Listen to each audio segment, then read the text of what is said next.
A few months ago, I created a two-part series covering the entire history of the Battle of Berlin. Recently, these videos have gained a lot of momentum, and many of you have requested a single, comprehensive documentary. I've listened to your feedback and combined both episodes into one extensive documentary. This series took a long time to produce, and I hope you enjoy this complete look at the Battle of Berlin. This is a battle that must not be forgotten, so sit back, relax, grab a coffee, and let's get started. As dawn broke, the sound of artillery shattered the stillness of the morning. The Soviet onslaught had begun. I was stationed in the northeastern suburbs of Berlin, near Seelow Heights, where the Oder River met the city. Our orders were to hold the line at all costs, but the sheer power of the Red Army was overwhelming. The Seelow Heights were lost. The Soviets, with their tanks and infantry, advanced relentlessly. We retreated towards the city center, using every building and every street as a defensive position. The once familiar streets of Berlin had become a war zone. Rubble and debris littered the ground, and the air was thick with smoke and dust. By now, we had fallen back to the central districts of Berlin. I found myself in the district of Friedrichshain, near the Volkspark. We set up makeshift barricades and fortified positions in the buildings. The Soviet artillery pounded us incessantly. The noise was deafening, and the ground shook with each explosion. We were low on supplies and morale, but the fear of Soviet retribution kept us fighting. The Soviets had encircled the city. We were now trapped. I was with a small group of soldiers defending the Alexanderplatz area. The iconic TV tower, which had once been a symbol of modern Berlin, was now a strategic vantage point for our snipers. We fought street by street, building by building. The Soviets were ruthless, their advance marked by the destruction of everything in their path.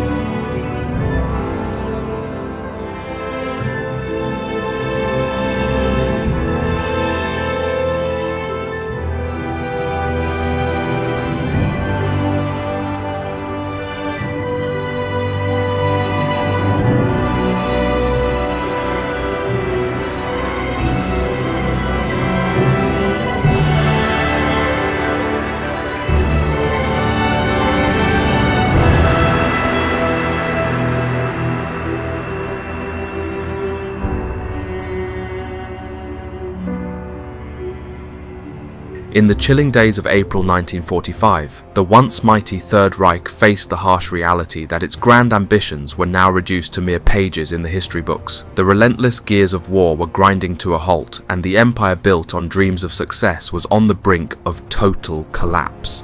As the last gasps of Hitler's once invincible army echoed in the ravaged landscapes, his finest German soldiers, drained of vitality, were either killed or battling desperately in the West against the relentless onslaught of the American and other Western Allied forces. Meanwhile, the heart of the Reich, Berlin, stood as a symbol of defiance, guarded by a mix of seasoned veterans and the youthful fervour of young German boys, as well as a diverse array of multi-ethnic SS volunteers. Years of brutalizing battles on the Eastern Front had taken its toll, with the Soviet civilian death toll reaching staggering heights. Now the tides had turned, and the Soviets, fueled by a desire for retribution, seized the upper hand. Berlin, once a city draped in the banners of the Reich, now found itself on the brink of devastation. Years of horrific fighting all came down to this one last battle of the Great Patriotic War.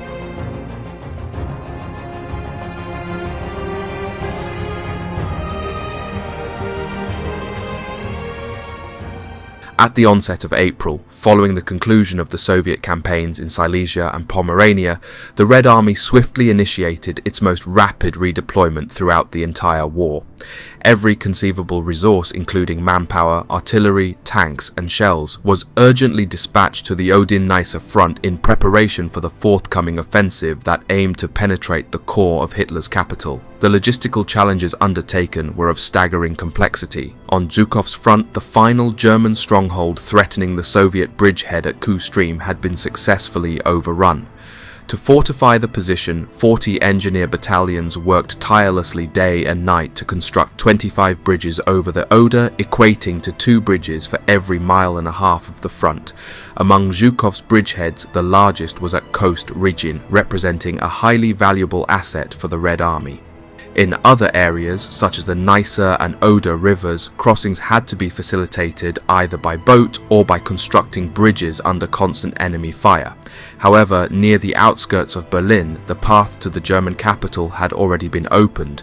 The concentration of forces for the impending final offensive exceeded any military operation in history.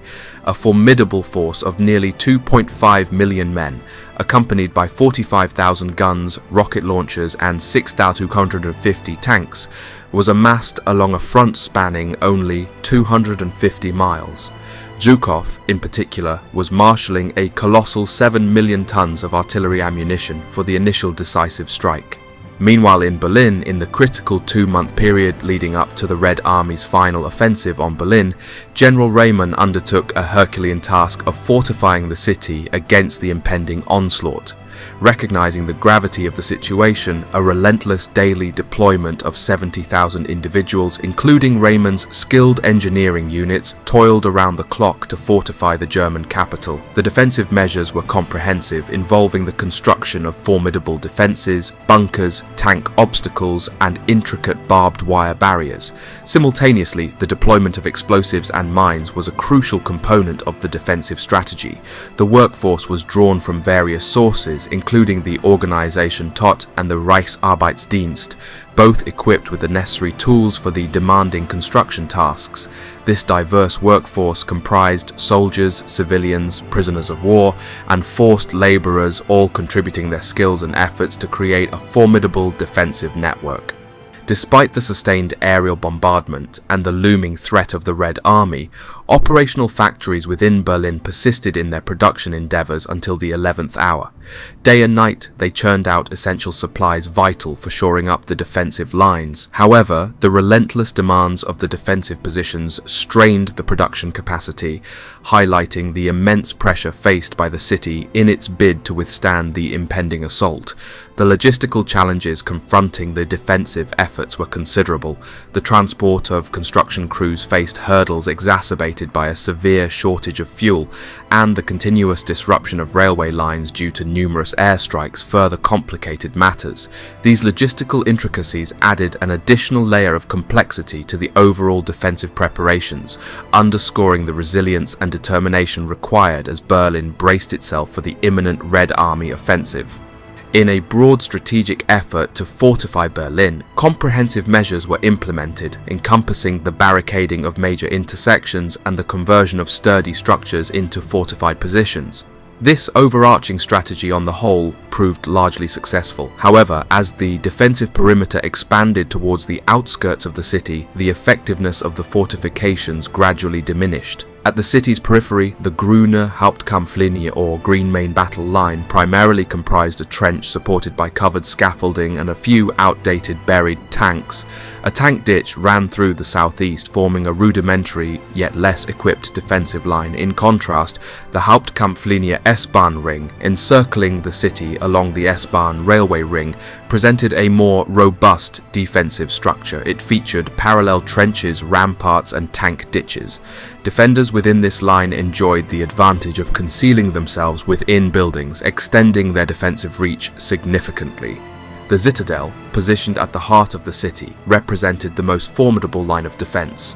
Its fortifications traced the course of the Spree and the Landwehr Canal, and all streets leading to the citadel were meticulously barricaded. Machine guns strategically placed in basements and on higher floors provided defenders with a strategic vantage point. Partition walls were breached, granting defenders access to various cellars. The U-Bahn was intermittently barricaded, and cannons as well as tanks, including several Tigers, were strategically positioned to repel any assault. Trenches in the Tiergarten and robust bastions at key locations such as Alexanderplatz and the Knie Ernst-Reuter-Platz further fortified the eastern and western approaches to the citadel. April 15th, General Reimann found himself at a crucial meeting convened at the headquarters of Heeresgruppe Weichsel. The agenda encompassed a spectrum of vital topics, prominently featuring the discussion of Berlin's bridges and numerous critical facilities. At the center of the debate was Hitler's inclination towards a scorched earth policy, prompting Reimann to strategically place hundreds of explosives throughout the city. During this high-stakes meeting, Generaloberst Heinrici and Albert Speer, the Minister of Armaments, endeavored to dissuade Reimann from carrying out this drastic policy. Their reservations were deeply rooted in the potential catastrophic consequences, including the spectre of famine and the economic collapse of the capital. During the meeting, considerable optimism was vested in the defensive line along the Oder, but the formidable challenges posed by the limitations of the German war industry and the constrained availability of troop numbers impeded the establishment of a robust defense. In the sector immediately east of Berlin, only the 9th Army, under the command of Theodor Buss and comprised of 14 divisions, was deployed. This stood in stark contrast to Zhukov's First Belarusian Front, which possessed the capacity to deploy over 90 divisions and more than 50 brigades in the same sector. General Heinrici, recognizing the precarious situation, foresaw significant challenges in maintaining the defense of the Seelow heights. He estimated that without reinforcements, he could sustain the position for no more than 3 or 4 days. Regrettably, the much-needed reinforcements failed to materialize, hastening the inevitable advance of the overwhelming Soviet armies.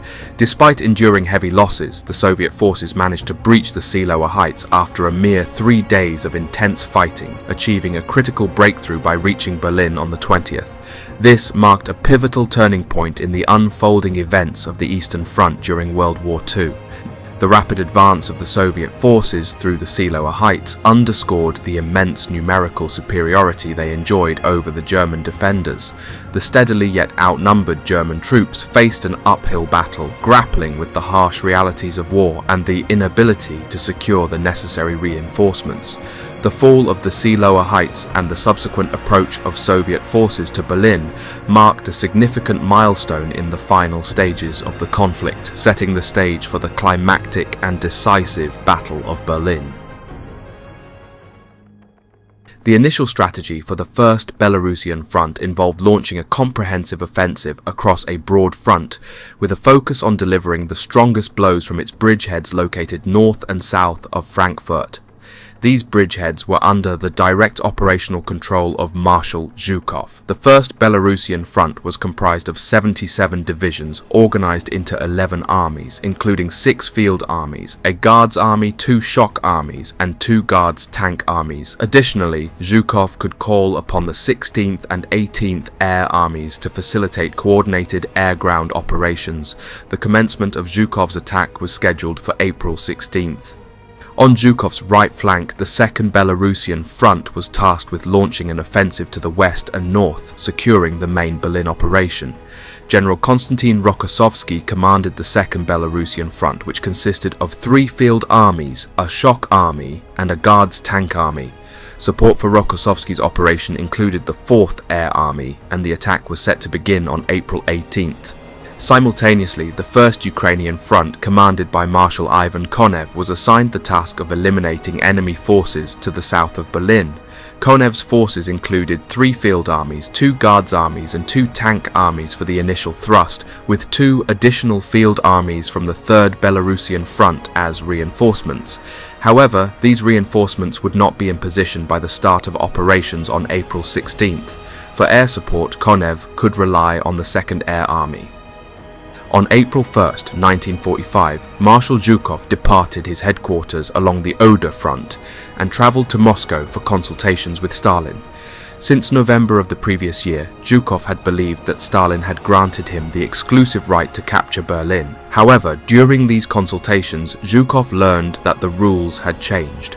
Stalin had decided to let Zhukov's 1st Belarusian Front and Konev's 1st Ukrainian Front compete for the honor of capturing the German capital.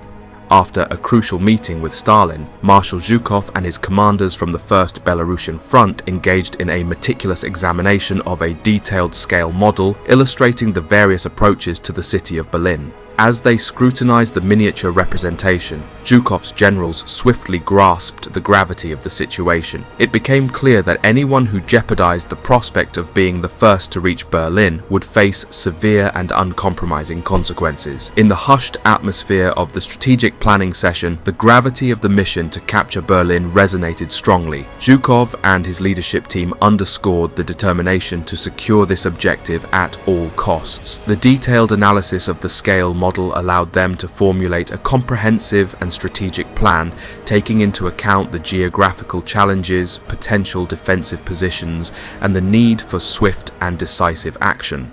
Back on the German side, the weight of the Russian offensive against the German capital rested heavily on Army Group Vistula, commanded by Colonel General Guenther Heinrici, a distinguished German expert in defensive warfare.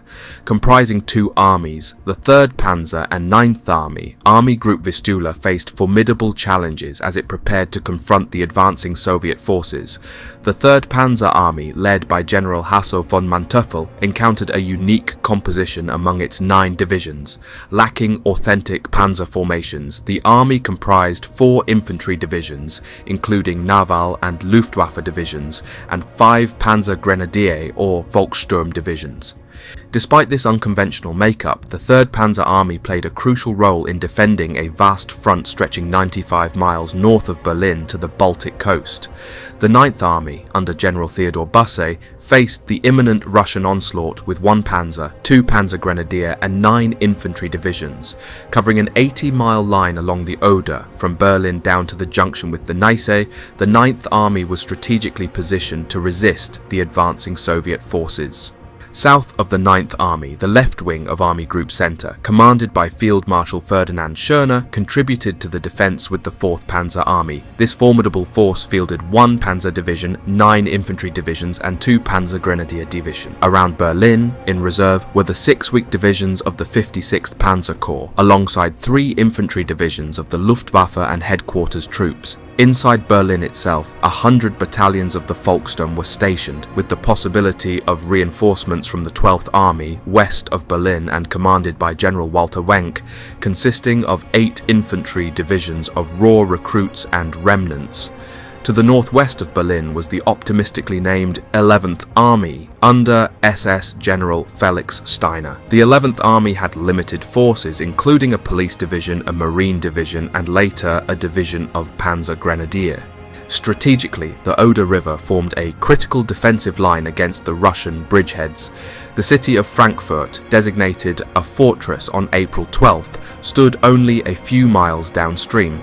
On April 12th, Joseph Goebbels, the Nazi propaganda minister, visited General Busse, the commander of the 9th Army, expressing optimism about Germany's fate and promising a miracle that would seemingly reverse the fortunes of the Reich.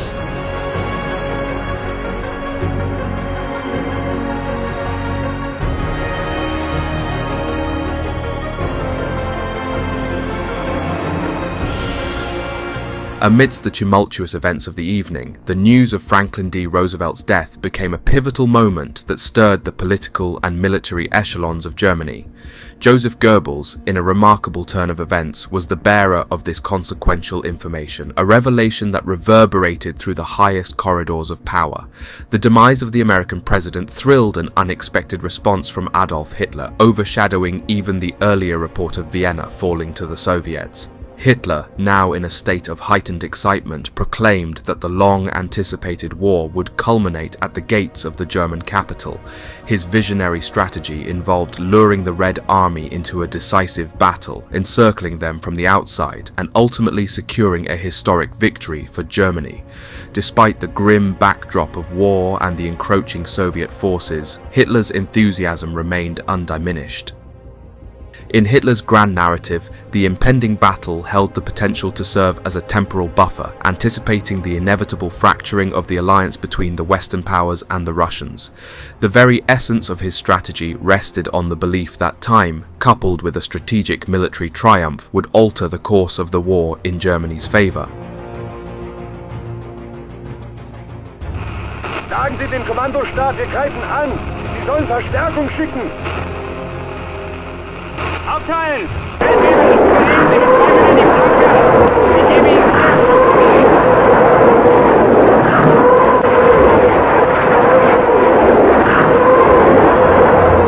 Russian artillery on the Oder front initiated an assault on German positions around the critical bridgeheads.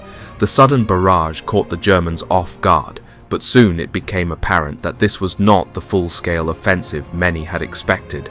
Rather, it was a reconnaissance in force led by battalion-sized units of infantry and tanks, a customary prelude to most Soviet offensives. For General Heinrici, the commander of Army Group Vistula, the situation became increasingly complex. The pressing question revolved around deciphering the Soviet timetable, a critical factor that could potentially save the bulk of his forces on the Oder from immediate annihilation. The unfolding events marked a pivotal phase in the Eastern Front conflict, with both sides poised for the intensification of hostilities. As the chessboard of war unfolded, Hitler's vision of a decisive victory and the unexpected news of Roosevelt's death added layers of anticipation, uncertainty, and strategic complexity to an already intricate situation. The fate of Berlin and the outcome of the Eastern Front hung in the balance, creating a tense and foreboding atmosphere on the eve of a significant chapter. On April 15th, a temporary calm settled over the fighting around the Oder bridgeheads at Kuhstream. Marshal Zhukov, at the helm of his breakthrough force comprising 4 infantry and 2 tank armies, patiently awaited the signal for action. Behind the front lines, a multitude of aircraft stood ready for deployment, some pre-assigned with specific targets, while others remained on standby to respond swiftly to calls from ground forces. Further south, Konev's forces, an imposing amalgamation of 5 infantry and 2 tank armies, also awaited their turn in the unfolding theatre of war. Their challenge lay in the absence of established bridgeheads, necessitating a perilous crossing of the River Nisei under the looming threat of enemy fire. The first to strike in the early hours of April 16th would be Marshal Zhukov's first Belarusian front. Zhukov's plan was unconventional. After a massive pre-dawn artillery bombardment involving 10,000 guns and 400 Katyusha rocket launchers intended to crush the German front line, 140 anti-aircraft searchlights would be activated to blind the defenders as the infantry advanced. Unbeknownst to Zhukov, General Heinrici had accurately deduced the timing of the Russian attack. Facing Zhukov's bridgehead, the initial line of German defences ran parallel to the Russians along the flat valley floor of the Oder. 5 miles behind was a sandy ridge 200 feet high, known as the Seelow Heights. The ground between the heights and the Oder Valley featured canals, a small river, and numerous streams and drainage ditches. At the foot of the heights, 2 German defence lines were positioned, while on the heights themselves the Germans had fortified main positions, including mortar pits, anti-tank guns, machine gun emplacements, and dug-in tanks and assault guns. These positions commanded the plain below.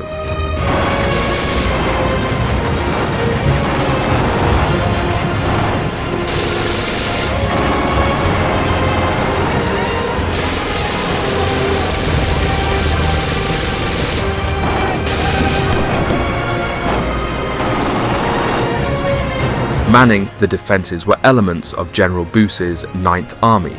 On the night of April 15th, most units were withdrawn with their heavy weapons to the second line of defence, leaving only a covering force behind, including the 9th Luftwaffe Parachute Division, XX Panzergrenadier Division, and the Manchuberg Panzer Division in reserve.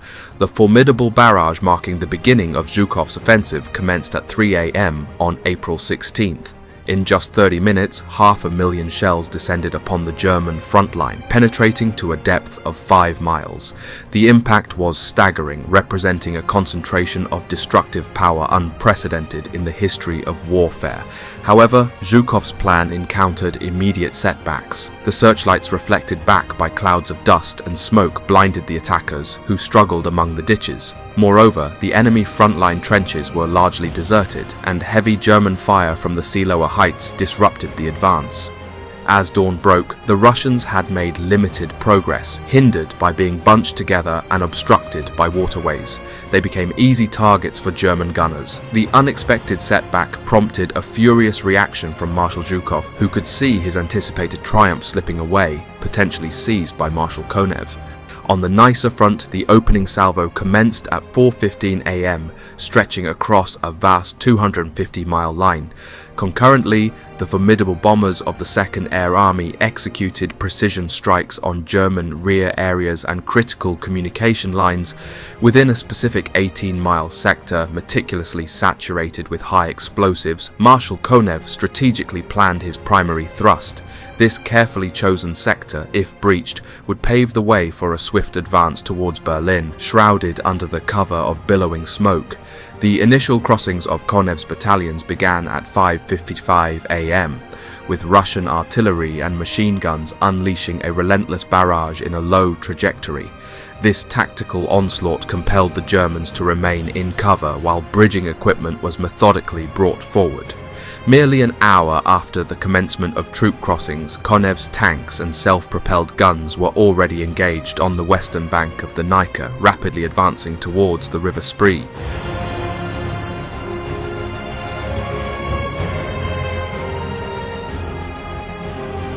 Perfectly aligning with Zhukov's offensive at Seelow, the Soviet bombers inflicted significant damage on most of the German heavy guns stationed atop the Seelow heights.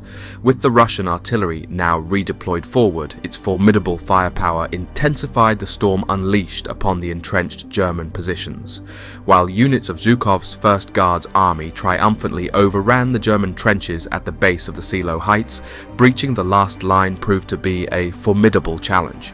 In response, Zhukov made the strategic decision to deploy his 2-tank armies.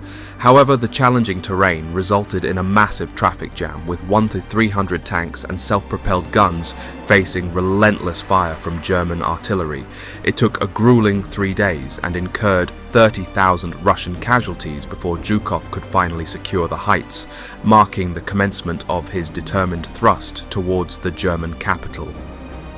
As Zhukov grappled with challenges at the Seelow heights, Marshal Konev's 1st Ukrainian front successfully reached the upper stretches of the Spree, a crucial river coursing through the heart of Berlin.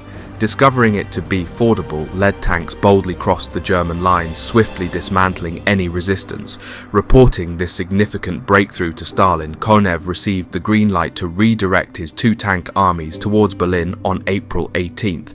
Simultaneously, approximately 50 miles north of Berlin, General Rokossovsky's 2nd Belarusian Front initiated its assault on the lower reaches of the River Oder. Despite facing more than 30 German counterattacks, it took 2 determined days for Rokossovsky's forces to break out of their bridgeheads.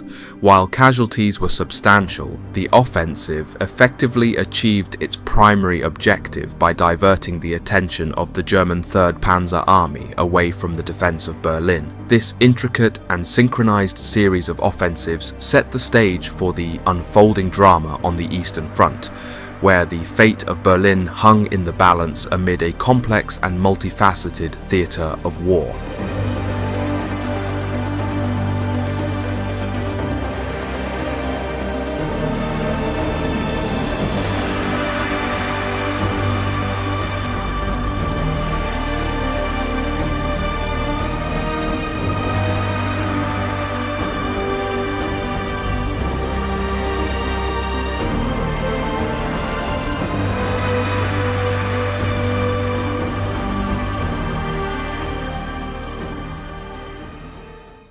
In early April 1945, Brigade Führer Gustav Krukenberg found himself at the helm of a scant force, comprising approximately 700 French SS men. This meagre assemblage was structured into a single infantry regiment with 2 battalions, namely battalions 57 and 58, and a heavy support battalion, although the lack of necessary equipment posed a significant challenge. In a bid to augment his forces, Krukenberg allocated around 400 men to serve in a construction battalion. The remaining contingent, comprising approximately 350 to 400 French individuals, collectively resolved to march towards Berlin. Their mission was clear: to engage in a delaying action against the advancing Soviet army, embodying the desperate and resolute endeavours of German forces during the waning phases of the war in Europe. As Krukenberg's force manoeuvred towards Berlin, it's worth noting the unique composition of his units. Among them were volunteers from the Charlemagne Division, also known as the 33rd Waffen Grenadier Division of the SS Charlemagne, 1st French. This division, predominantly composed of French volunteers sympathetic to the National Socialistic cause, also played a distinctive role in the final defence of Berlin. During the early days in Prussia, the leadership of the 15th Division, predominantly composed of Latvian personnel, was temporarily detached and dispatched to various training courses in Germany and Czechoslovakia. In their absence, young German SS officers assumed the mantle of responsibility, overseeing the training and command of the recruits. It wasn't until mid-December that Latvian personnel regained control of their units, marking a pivotal moment of reintegration. Commencing their arduous journey westwards toward Berlin on January 22, 1945, the 15th Division faced the relentless pressure of the advancing Red Army. The division endured heavy casualties during a desperate retreat, covering a formidable distance of 446 kilometers to Berlin. The challenging circumstances prompted the division to undergo fragmentation and regroup into smaller battle groups, a necessity born out of the intense fighting within the city itself. The division's journey mirrored the harsh realities and formidable challenges faced by military units during the latter stages of the war. Within the broader context of the defence of Berlin, the Latvian Legion and the 15th Division played a distinctive role as they became entangled in the fierce urban warfare within Berlin's streets. The Latvian units found themselves confronting the advancing Soviet forces with determination and resolve. Their participation added an international dimension to the complex tapestry of defenders in Berlin. On April 16th, Division Nordland received orders to return to the front line east of Berlin. Despite recent attempts at replenishment, the division remained significantly under strength. Among the recruits, only some of them had notable combat experience. During this period, Division Nordland was deployed to Berlin, comprising a diverse group of individuals from various ethnicities, including Finnish, Norwegian, Danish, and Spanish. Some sources even suggest the involvement of 2 British men, alongside individuals from French, Swedish, Hungarian, Romanian, and Swiss backgrounds. The composition of the division reflected a multinational contingent facing the challenges of the Eastern Front during the closing stages of Berlin, and how serious this battle was.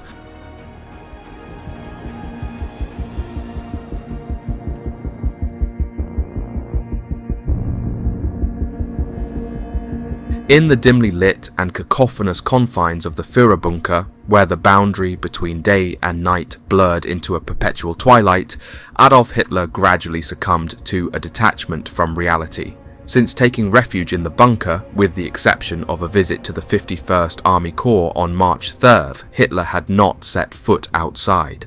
The harsh realities of the war seemed to elude him entirely, manifesting in the surreal and detached nature of the orders he continued to issue.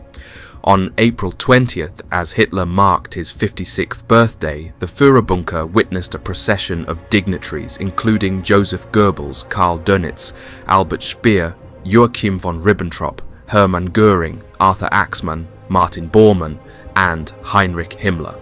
Despite the dire military situation surrounding Berlin, most of these visitors endeavoured to persuade Hitler to evacuate the city promptly, with the Berghof in the Bavarian Alps meticulously prepared for his arrival. However, Hitler adamantly rejected such counsel. Foreseeing the imminent establishment of contact between the Red Army and the Allied forces in central Germany, potentially splitting the country, he reiterated his earlier instructions. After the division, Dönitz was to assume command in the north, while Albert Kesselring would take charge in the south. Hitler's birthday functioned as a farewell for some of his senior guests, many of whom departed Berlin at the day's end to establish themselves in their new headquarters. This occasion marked a poignant juncture against the tumultuous backdrop of the unravelling events characterising the final days of World War II. As the war's conclusion loomed, Hitler's obstinate decisions and detachment from reality underscored the surreal atmosphere within the bunker, setting the stage for the fateful and dramatic events that would unfold in the dwindling days. Soviet artillery had been relentlessly targeting Berlin neighbourhoods since April 19th, but the first shells found their mark in the city centre on the morning of the 21st. In the confines of the Führer bunker, Adolf Hitler could keenly sense the vibrations emanating from the explosions. Assuming it to be railway artillery, Hitler speculated that the Soviets had successfully constructed a bridge over the Oder. In response to this perceived threat, he promptly contacted General der Flieger Karl Koller, the Chief of Staff of the Luftwaffe, who in turn reached out to the flak tower located in the zoo. The subsequent report confirmed Hitler's suspicions. Heavy howitzers were indeed firing from the Marzahn district, situated directly behind the Grüne Hauptkampflinie, approximately 10 miles from the heart of the city. The ominous detonations in the city centre marked a significant escalation in the intensity of the Soviet artillery barrage, further underscoring the encroaching danger for Berlin. Hitler's immediate response, driven by his interpretation of the source of the artillery, revealed the tense atmosphere prevailing within the Führer bunker. As the vibrations of the explosions reverberated through the underground refuge, the realization of the imminent threat became palpable, setting the stage for the intense and dramatic events that would unfold in the besieged German capital. By April 21st, the strategic chessboard around Berlin had shifted dramatically.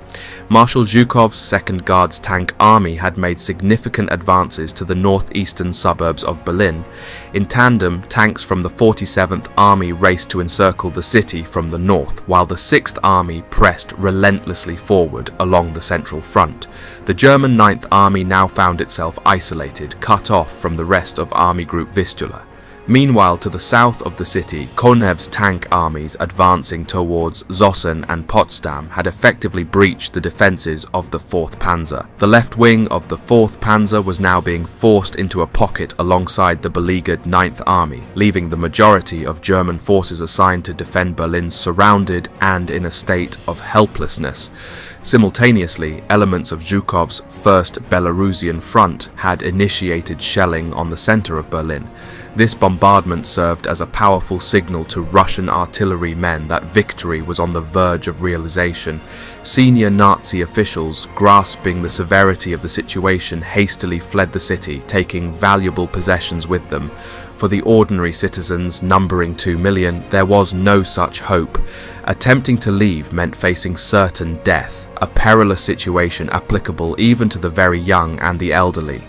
The encirclement of Berlin and the relentless advance of the Soviet forces signalled the impending climax of the battle. The city, now besieged on multiple fronts, faced an inevitable and harrowing fate. The exodus of Nazi officials marked the acknowledgement of the city's dire predicament, while the plight of the ordinary citizens encapsulated the tragic toll that war exacts on innocent lives caught in the crossfire of history.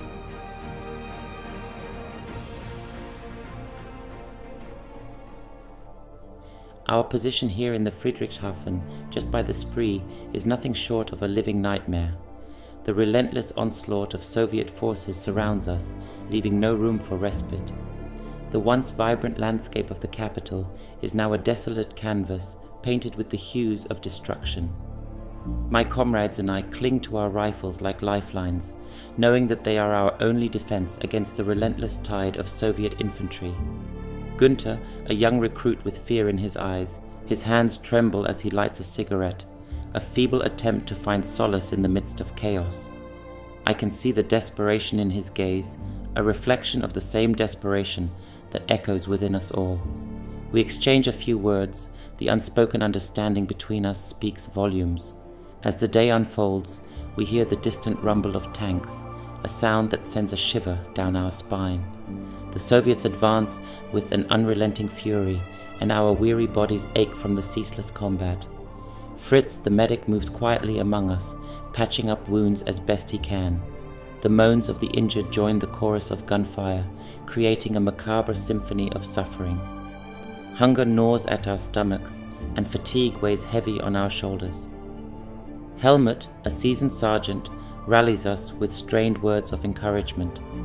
His face, weathered by the brutality of war, bears witness to the countless battles he has fought. Despite the weariness etched in his features, there is a flicker of determination in his eyes that inspires us to press on. Dead civilians are littered all over. It's a sight that makes my mouth water. Thinking about it, it is insane how quickly everything has deteriorated here. I don't know what comes next, if I'm honest. The camaraderie among us soldiers is both a source of strength and a painful reminder of the bonds that may soon be severed. We share stories of home, of loved ones waiting for our return, trying to grasp onto fragments of normalcy in this hellish landscape, in the quiet moments between skirmishes. The distant glow behind us of Berlin, a city once vibrant with life, serves as a haunting backdrop to our struggle. We press on, not for glory or ideology, but for the hope that one day the horrors of war will fade into the recesses of memory. In the darkness I write these words, not knowing if they will ever be read.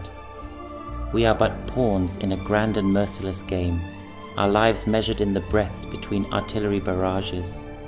As I close my eyes, I pray for dawn to bring not only a new day, but also the promise of survival in a world gone mad.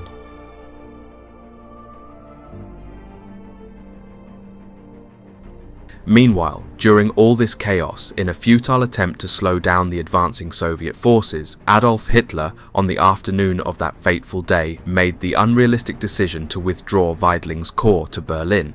However, communication channels with the corps were severely compromised, and Hitler remained oblivious to the fact that Weidling's forces were already engaged in fierce fighting on the city boundary.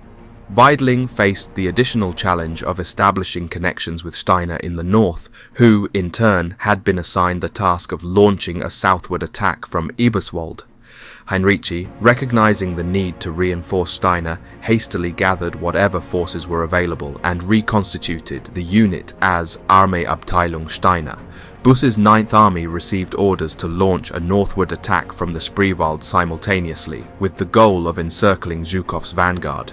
However, both Steiner and Busse found themselves entangled in intense defensive battles and, with limited reinforcements, were unable to execute a successful offensive.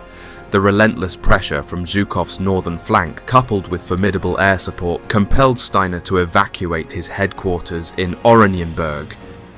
Busse confronted an even more daunting situation, exacerbated by the influx of tens of thousands of refugees from the eastern provinces who had joined his army. Despite having sufficient food supplies, the pocket faced continuous airstrikes from the 2nd, 16th and 18th Air Forces. The severe shortage of fuel and the depletion of artillery ammunition on the 21st prompted Heinrici to counsel Busse to disengage from the Soviet troops, defy Hitler's orders, and execute a strategic withdrawal from the Oder.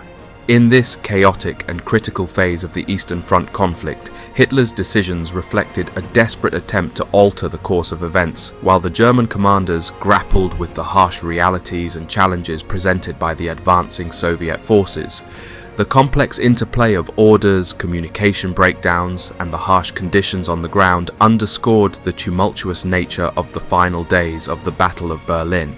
While the regular telephone network still functioned, communication within the German chain of command experienced escalating difficulties, leading to a growing sense of chaos. Weidling, tasked with overseeing an area between Neuenhagen and Ransdorf, maintained his command post in Kaulsdorf, not far behind the front lines. Nevertheless, rumours circulated that his corps was initiating a withdrawal towards Döberitz west of Berlin.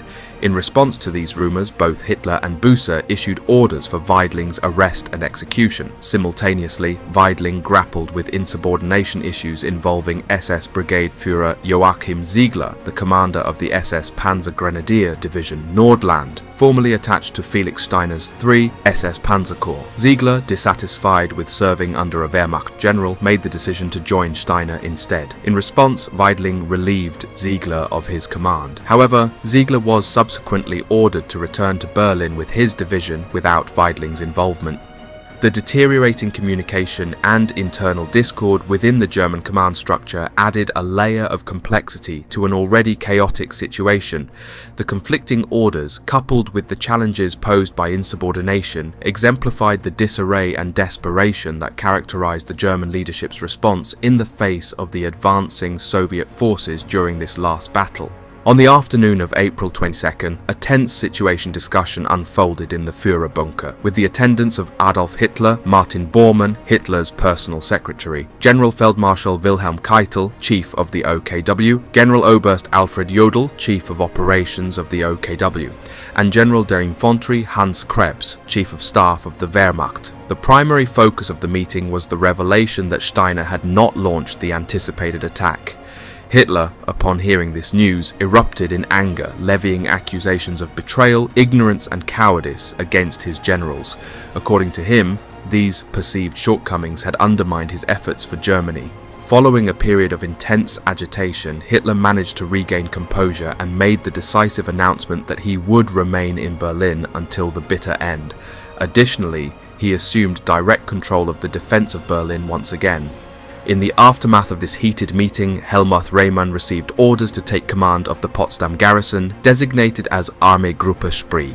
However, despite its imposing title, this formation consisted of only 2 weak infantry divisions, illustrating the stark contrast between grandiose designations and the actual strength available for the defense of the besieged city. Hitler's decision to personally lead the defense underscored the gravity of the situation and the extent to which he was willing to commit to the last stand in Berlin. On that evening, General Feldmarschall Wilhelm Keitel and Generaloberst Alfred Jodl were informed by Adolf Hitler that, in the event of Berlin falling into Soviet hands, he would choose suicide. Despite this grim revelation, Hitler persisted in pursuing a military solution. With US troops having reached the Elbe but showing no inclination to cross the river, Hitler issued orders for the 12th Armee under General der Panzertruppe Walter Wenck to pivot east from the Elbe and rendezvous with Buss's 9th Armee. The objective was for these 2 armies to jointly relieve Berlin. Within Wenck's army, only the 20th Army Corps maintained a reasonable level of strength, the 39th and 41st.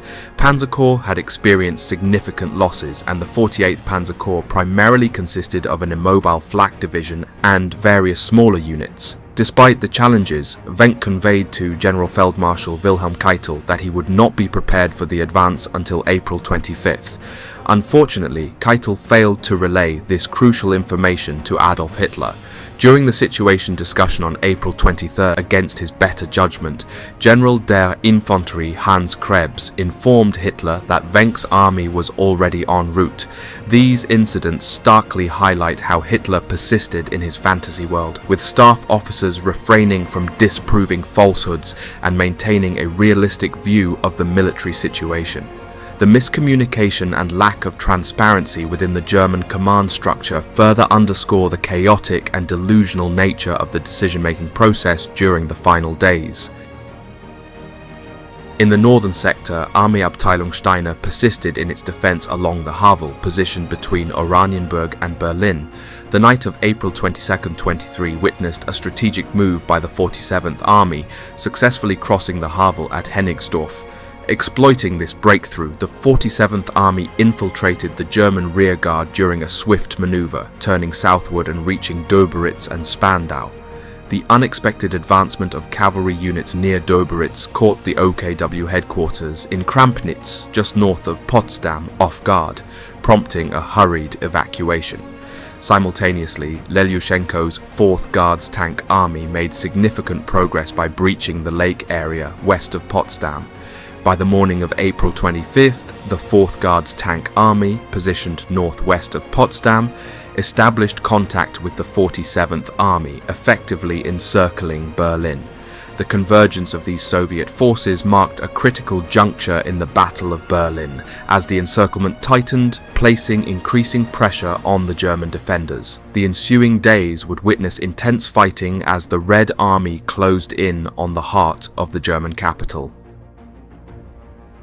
In the eastern suburbs, akin to Heinrici, Helmut Weidling had no inclination to engage in urban warfare within Berlin. On the 23rd, following instructions from Busse to rejoin the main force of the 9th Army, Weidling readily embraced this directive. Concurrently, he became aware of an arrest warrant targeting him, leading him to seek clarification from Krebs. Weidling was directed to report to the Führerbunker early in the evening of April 23rd. There, he engaged in discussions with Hans Krebs and General der Infanterie Wilhelm Burgdorf, the chief adjutant of the OKW, and subsequently with Adolf Hitler himself. Weidling received explicit instructions to disregard Busse's orders, as his corps was deemed indispensable for the defense of Berlin. Specifically, he was tasked with overseeing defenses A to E, spanning from northeast to southwest. On the morning of the 24th, Weidling was summoned once again to the Führerbunker. Krebs informed him that Hitler, impressed by his speech the previous night, had appointed him as the new commander of Verteidigungsbereich Berlin. Reportedly, Weidling expressed a preference for execution over this promotion. Despite his plea for autonomy, it was rejected and he remained accountable to Hitler for the defense of Berlin. This marked a crucial development as Weidling assumed a pivotal role in coordinating the city's defenses amid the escalating Soviet onslaught. Amidst this pivotal moment, Weidling's 56th Panzer Corps held sway over a diverse array of units. Panzer Division Müncheberg, commanded by General Major der Reserve Werner Mummert, this division, grappling with significant losses, they had seen nearly a third of its troops depleted during the intense clashes in the suburbs and outer sector of Berlin. However, at his disposal he now had the 18 Panzer Grenadier Division. Under the leadership of General Major Joseph Rauch, this division stood as one of the relatively unscathed units within Weidling's command. 20 Panzer Grenadier Division. General Major Georg Scholze led this division, which had faced the brunt of casualties but remained a formidable part of Weidling's corps. 11 SS Panzergrenadier Division. Nordland. Headed by SS Brigadeführer Joachim Ziegler, this division still maintained a notable and robust force despite the challenges. 9 Fallschirmjäger Division, led by Oberst Harry Hermann. This division had borne significant losses, yet its resilience persisted in the face of adversity. The aggregate strength of Weidling's corps hovered around 13,000 to 15,000 troops. In addition to these forces, units from the Berlin-based 1 SS Panzer Division Leibstandarte SS Adolf Hitler, now consolidated under the name Kampfgruppe Monke and led by SS Brigadeführer Wilhelm Monke, accounted for approximately 2,000 soldiers. The overall garrison, inclusive of the 1 Flak Division commanded by General Major Otto Seelow, featured a total of 45,000 to 60,000 troops. This force was supplemented by 50 to 60 tanks, excluding the Volkssturm and Hitlerjugend personnel. A pivotal moment unfolded on April 24th as the last reinforcements that could utilize the corridor from the west reached Berlin. This group comprised 350 predominantly French volunteers from the now dissolved 33 Waffen SS Grenadier Division Charlemagne, under the leadership of SS Brigadeführer Dr. Gustav Krukenberg. As the final units in the city prepare for an epic clash that will echo through history, the Soviets, fueled by an unyielding desire for retribution, surge forward with a newfound determination, fighting like relentless lions on a quest for justice. Meanwhile, the Germans stand firm, defending their turf with an unprecedented tenacity, turning the streets into intricate mazes of combat. In this grim tableau, every building and every street is poised to become a theatre of bloodshed as the two forces yet to collide in a symphony of warfare. The cityscape, once a bustling urban landscape, transforms into a haunting battlefield where survival is the only currency. And this battle is only getting started. Schicken Sie uns ein MG-42-Trupp. Sagen Sie dem Kommandostab, wir greifen an. Sie sollen Verstärkung schicken. Aufteilen! Feldwebel, übernehmen Sie mit 3 Männern die Flanke. Ich gebe Ihnen Feuerschutz. Überprüfen Sie die Waffen. Wir wollen diesmal keine Ladehemmungen.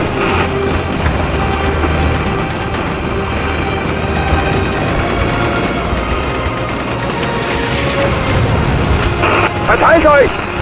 Feldwebel, übernehmen Sie mit 3 Männern die Flanke. Ich gebe Ihnen Feuerschutz. Nein, nach unseren Informationen sind nur mal ein paar hundert übrig. Gehen Sie in Abwehrstellung, bis wir wissen, wie viele es sind.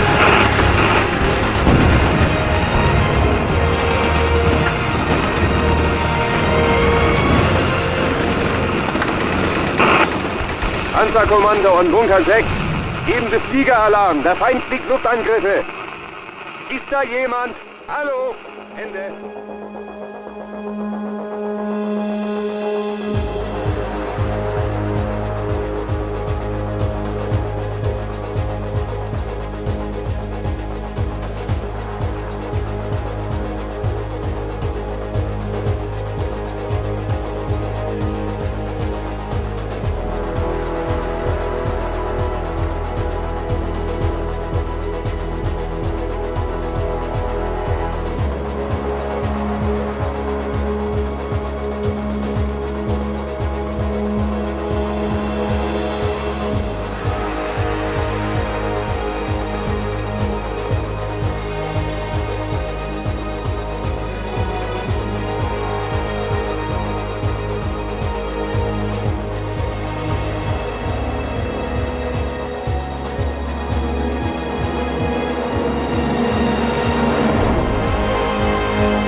Following our first episode, we are now set to uncover the finale of the Battle of Berlin, marking the most brutal and bloodiest stage of this series. At this juncture, the German High Command is mobilizing every available man for a final defense of the capital, utilizing any means necessary. Simultaneously, the Soviets have encircled the city entirely, with Zhukov more determined than ever to deliver a decisive blow that would secure a Soviet victory in Europe. On the German side, they find themselves outnumbered, outgunned, and engaged in frantic battles in the west against the Western Allies. This conflict transcends a mere pursuit of a German victory. It has become a desperate struggle to delay the inevitable Soviet triumph over Berlin for as long as human endurance permits.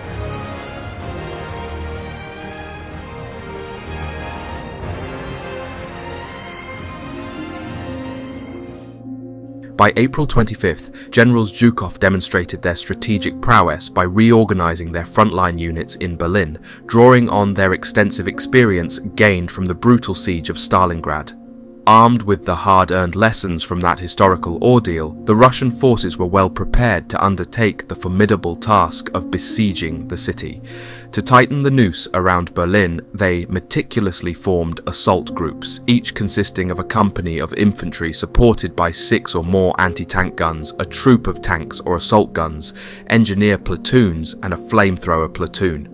The assault groups embarked on relentless and continuous operations, advancing through the city with unwavering determination. Their methodical approach involved demolishing buildings and clearing rooms, leaving no room for respite for the defenders. This unyielding action set the stage for the final phase of the battle for Berlin. The combined Soviet forces encircled the inner city with an imposing array of almost 500,000 troops, 12,700 guns, 21,000 rocket launchers, and 1,500 tanks.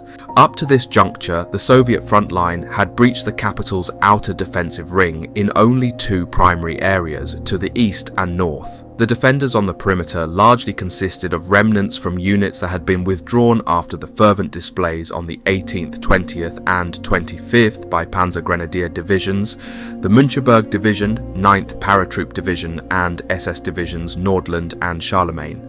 Alongside them were Volkssturm and various other formations, collectively forming a garrison of nearly 300,000 armed personnel.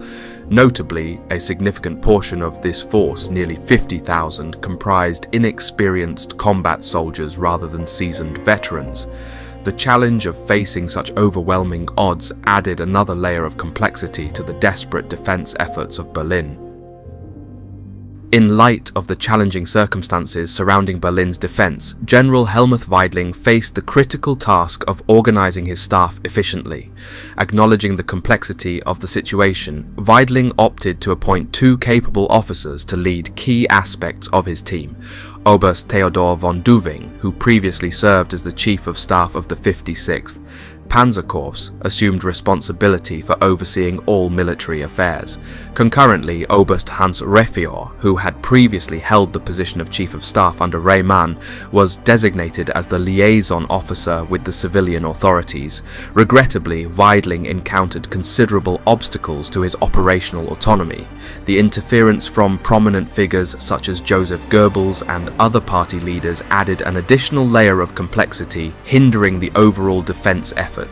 The chain of command faced disarray both vertically within the military hierarchy and horizontally across different branches, resulting in inadequate collaboration between Waffen SS and Wehrmacht commanders.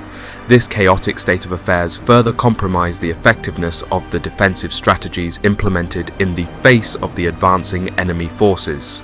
As the Battle of Berlin unfolded, the once orderly streets now lay cluttered with debris, constantly under the barrage of artillery fire that severely impeded the movement of couriers. The relentless bombardment created a chaotic environment, compelling sector commanders to make independent decisions on how to allocate their scarce resources and prioritize defensive lines. General Reymann's initial defense plan faced formidable challenges in execution, primarily due to a shortage of troops.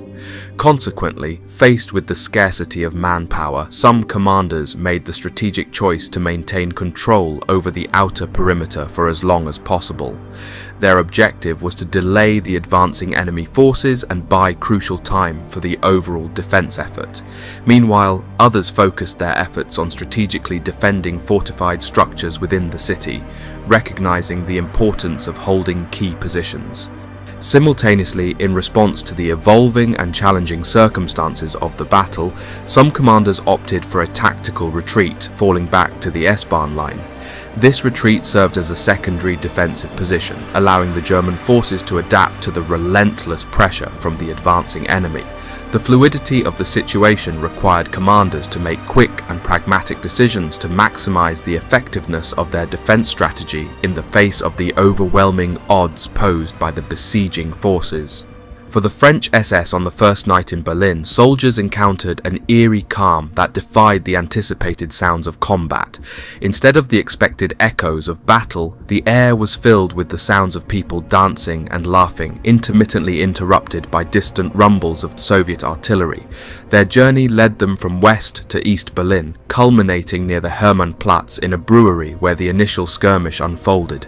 Here, members of the Hitler Youth, armed with Panzerfausts, engaged in a confrontation with Soviet tanks belonging to advance guards near the Tempelhof aerodrome.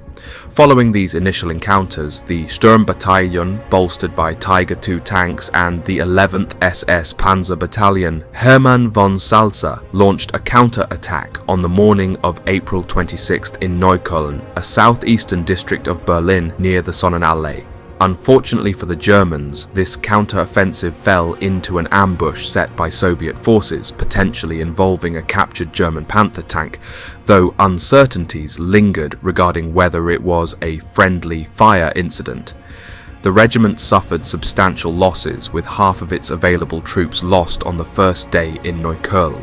Despite this setback, the Sturmbataillon valiantly defended Neukölln's town hall in subsequent actions. Facing increased infiltration by Soviet combat groups in Neukölln, General Krukenberg, in charge of Sector C defenders, strategically established fallback positions around Hermannplatz. His headquarters were relocated to the Opera House as the Nordland Division withdrew towards Hermannplatz. During this withdrawal, the French SS and 100 Hitler Youth members affiliated with their group demonstrated remarkable prowess, destroying 14 Soviet tanks using Panzerfausts. Additionally, a machine gun position near the Halensee Bridge played a pivotal role, effectively stalling any Soviet advance in that area for an impressive 48 hours. These early engagements painted a vivid picture of the varied and intense encounters that characterized the initial days of the Battle of Berlin.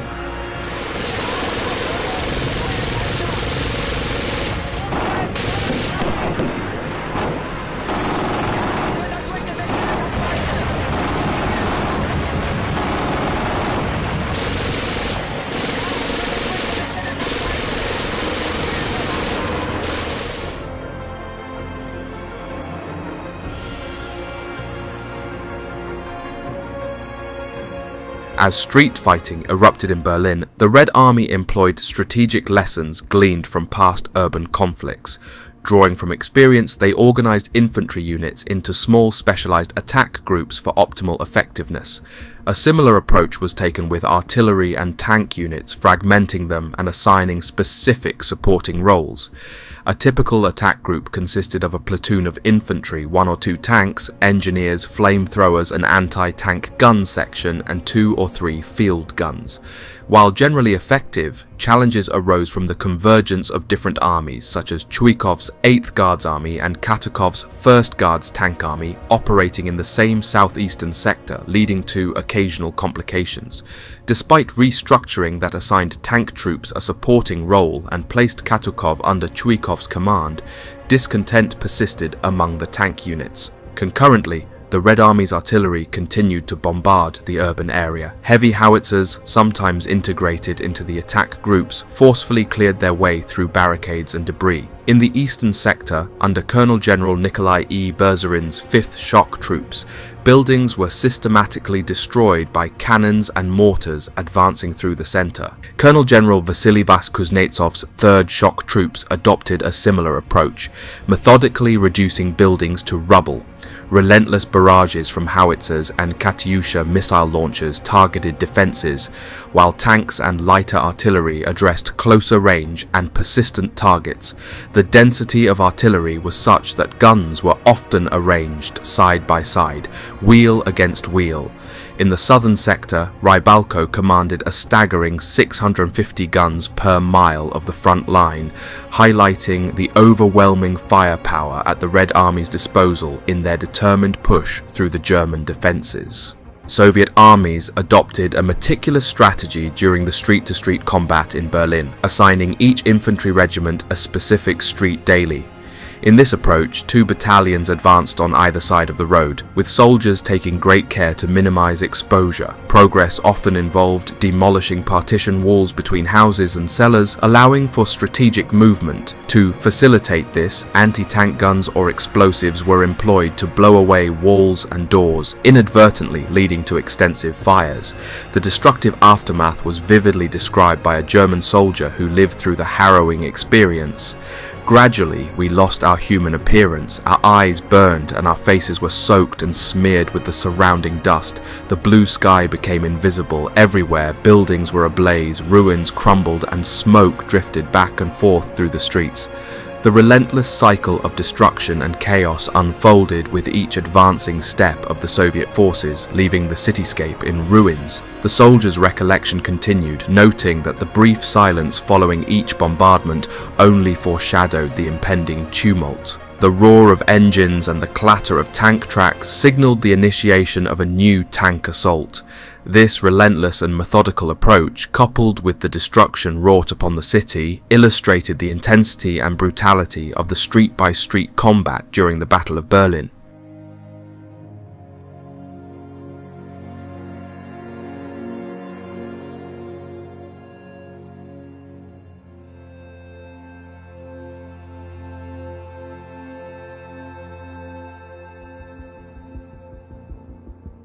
During the intense advance of both Zhukov's 1st Belarusian Front and Konev's 1st Ukrainian Front towards Berlin, a critical lack of awareness regarding each other's positions led to a series of surprises and misunderstandings. Zhukov, initially unaware of Stalin's permission for Konev to move towards Berlin in response to Zhukov's perceived underwhelming performance at Seelow, found himself taken aback when Chuikov's 8th Guards Army and Katukov's 1st Guards Tank Army encountered Rybalko's 3rd Guards Tank Army, Konev's armoured spearhead, at Schönefeld Airport on the morning of April 24th, advancing from the southeast. This crucial information reached Zhukov only later that evening, and he hesitated initially to believe it. In response, he ordered Chuikov to dispatch reliable staff officers to verify the units involved, highlighting the lack of coordination and communication at the higher command levels. It became apparent that Zhukov had not been informed of Stalin's authorization for Konev to participate actively in the Battle of Berlin. Following this revelation, instructions from Moscow directed that the demarcation line between the two fronts, starting from the southern suburb of Lichtenrade, would follow the railway to Anhalter station. This strategic decision meant that Konev's troops still had the opportunity to reach key objectives such as the Tiergarten and the Reichstag. Zhukov, belatedly coming to understand the broader strategic picture, had to adjust to the evolving situation and coordinate with Konev's forces to ensure a more unified and effective approach in the Battle of Berlin. The episode underscored the challenges posed by insufficient communication and coordination among Soviet commanders during this critical phase of the conflict. Upon assuming the role of Kampfkommandant, General Helmuth Weidling took proactive measures to fortify the existing defense system, recognizing the limitations at this advanced stage of the conflict. Despite the minimal impact these efforts could have, he sought to address the situation by replacing several incompetent commanders and consolidating defense sectors. In the northern front, Hermann's 9th Volkssturmjäger Division held a resilient position around the flak tower in Humboldthain. The steadfast defense in this sector allowed German forces to maintain control over substantial portions of the area between the Spree and the northern section of the S-Bahn until the conclusion of hostilities. In Neukölln and east of Kreuzberg, Krukenberg's 11th SS Panzergrenadier Division Nordland held crucial positions. Despite significant depletion, with only 70 men actively engaged in combat, Krukenberg's leadership ensured the division persisted in its defensive efforts. Mummert's Panzer Division Müncheberg fought valiantly at Tempelhof airfield, still boasting 10 tanks and 30 half-track vehicles. Meanwhile, Rauch's 18th Panzergrenadier Division, relatively robust and equipped with a substantial number of tanks and vehicles, successfully defended the Zehlendorf region in the southwest. However, Scholz's 20th Panzergrenadier Division faced isolation on the Wannsee Island between Zehlendorf and Potsdam, with only 92 soldiers holding their ground. Despite the challenging circumstances, these German divisions under Weidling's command demonstrated varying levels of resilience and determination in their defense of strategic positions within Berlin. The diverse situations across these divisions highlighted the complexity and intensity of the Battle of Berlin during its final stages.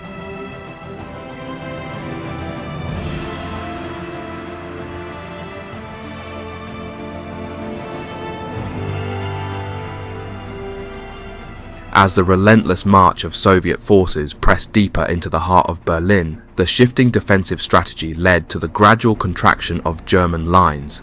This tactical adjustment, though resulting in significant casualties, brought about an increased troop density on the front lines, notably featuring a higher proportion of battle-hardened soldiers.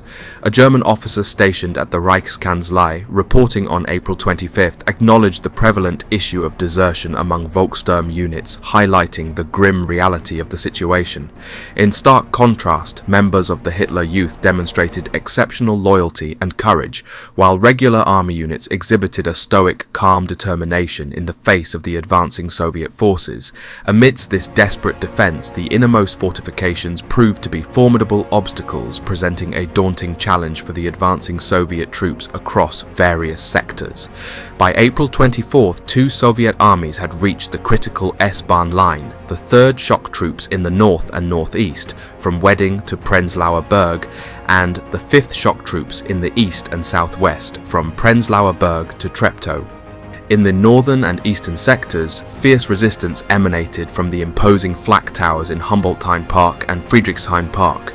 Accounts of brutal close quarters combat unfolded around these fortified positions, as German defenders, acutely aware of the strategic importance of these structures, fought tenaciously to repel the Soviet onslaught. The decision to bypass the Humboldthain Tower was not without cost, as the garrison within maintained its operational capability until the battle's bitter end. The Friedrichshain Tower, though a formidable obstacle, eventually succumbed to the relentless Soviet assault, its defenders holding out until the morning of May 1st. Interestingly, resistance varied across different sectors, with some, like the confrontation on Frankfurter Allee in the east, surprisingly proving to be less intense. These brutal encounters on the front lines of Berlin exemplified the ferocity and complexity of the Battle of Berlin, where each street and fortified position became a battleground for survival, leaving an indelible mark on the city's history. At this juncture, the Soviet front had successfully breached the defensive ring enveloping the German capital, primarily focusing their advances in the east and north. The defending forces on the perimeter were a patchwork of remnants from units that had been withdrawn after the intense clashes on the 18th, 20th and 25th. These included Panzer Grenadier Divisions, the Müncheberg Division, 9th Paratroop Division and SS Divisions Nordland and Charlemagne, alongside Volkssturm and various other formations. Despite a garrison totaling nearly 300,000 armed personnel, only around 50,000 were seasoned combat soldiers. The German defensive perimeter faced an unrelenting barrage that resulted in the loss of thousands of defenders and civilians. Paradoxically, rather than weakening the central districts, this onslaught made them even more formidable obstacles.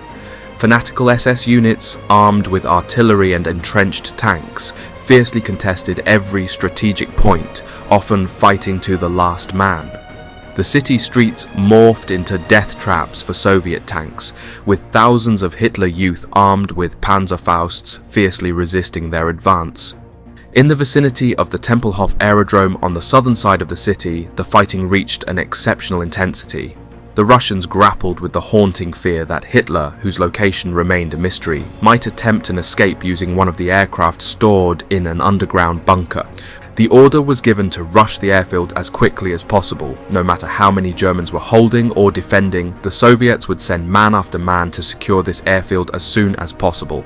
Following a determined assault, by noon on April 26th, the Soviets had secured control of the runways and buildings at the aerodrome, capturing the aerodrome commandant in the process. As the Red Army pushed closer to the heart of Berlin, seemingly indifferent to the cost, desperate German defenders resorted to extreme measures, creating obstacles by systematically destroying everything in the path of the advancing Soviets. With many streets blocked by rubble, the Soviets had to blast their way forward by dynamiting holes in house walls or tunneling beneath the city from one cellar to another. Only then could they progress from street to street, often engaging in brutal hand-to-hand combat. German bunkers, pillboxes and strong points were systematically eliminated, with some defenders surrendering more readily, including elderly Volkssturm and reservists. However, units of SS Nordland and Charlemagne, along with soldiers from various European nations who had joined the SS against the Bolsheviks, tenaciously clung to every mound of rubble. Despite their native being invaded by the Allies and the Reich collapsing around them, these men had no option but to fight to the end, exemplifying the fierce determination that characterized the Battle of Berlin in its most brutal and desperate moments.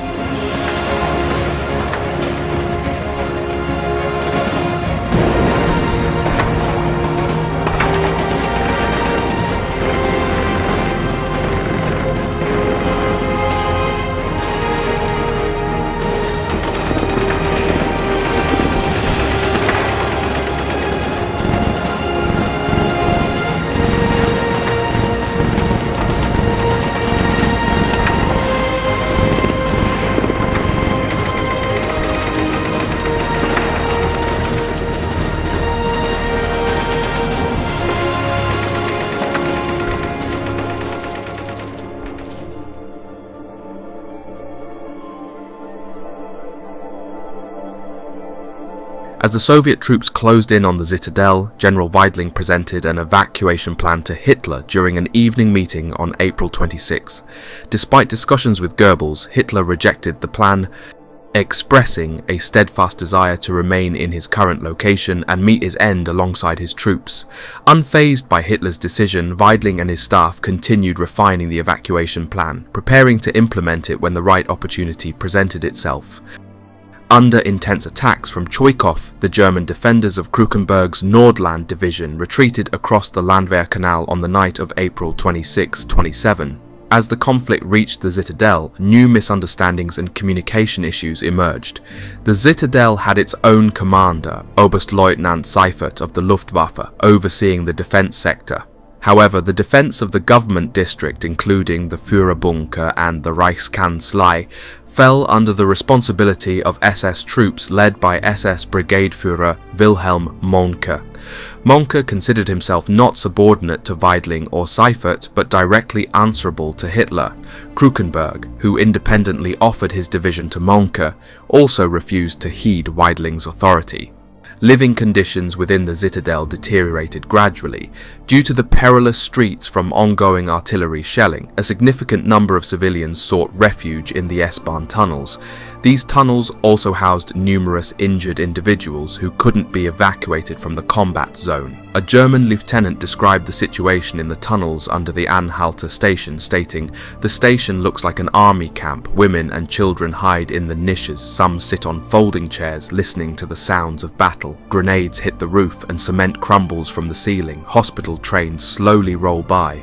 Underground corridors served as various headquarters, with Krukenberg's headquarters located in an abandoned railcar at the U-Bahn station Stadtmitte.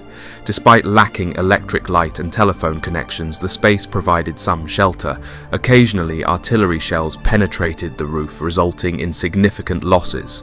On the 27th, water suddenly inundated the tunnels beneath the Anhalter station, leading to drowning and panic-induced trampling among civilians and wounded. Whether the flooding was intentional to prevent use by the Red Army or a result of tunnel damage remains unclear, despite its utility to civilians, the wounded, and military headquarters.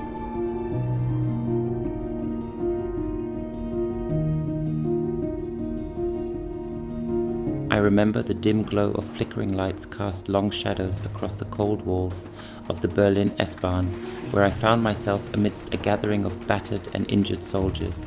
Many were Dutch. I remember also one next to me speaking Dutch, I think it was. My left leg throbbed with pain, a constant reminder of the shrapnel that had found its mark during the hell up on the surface.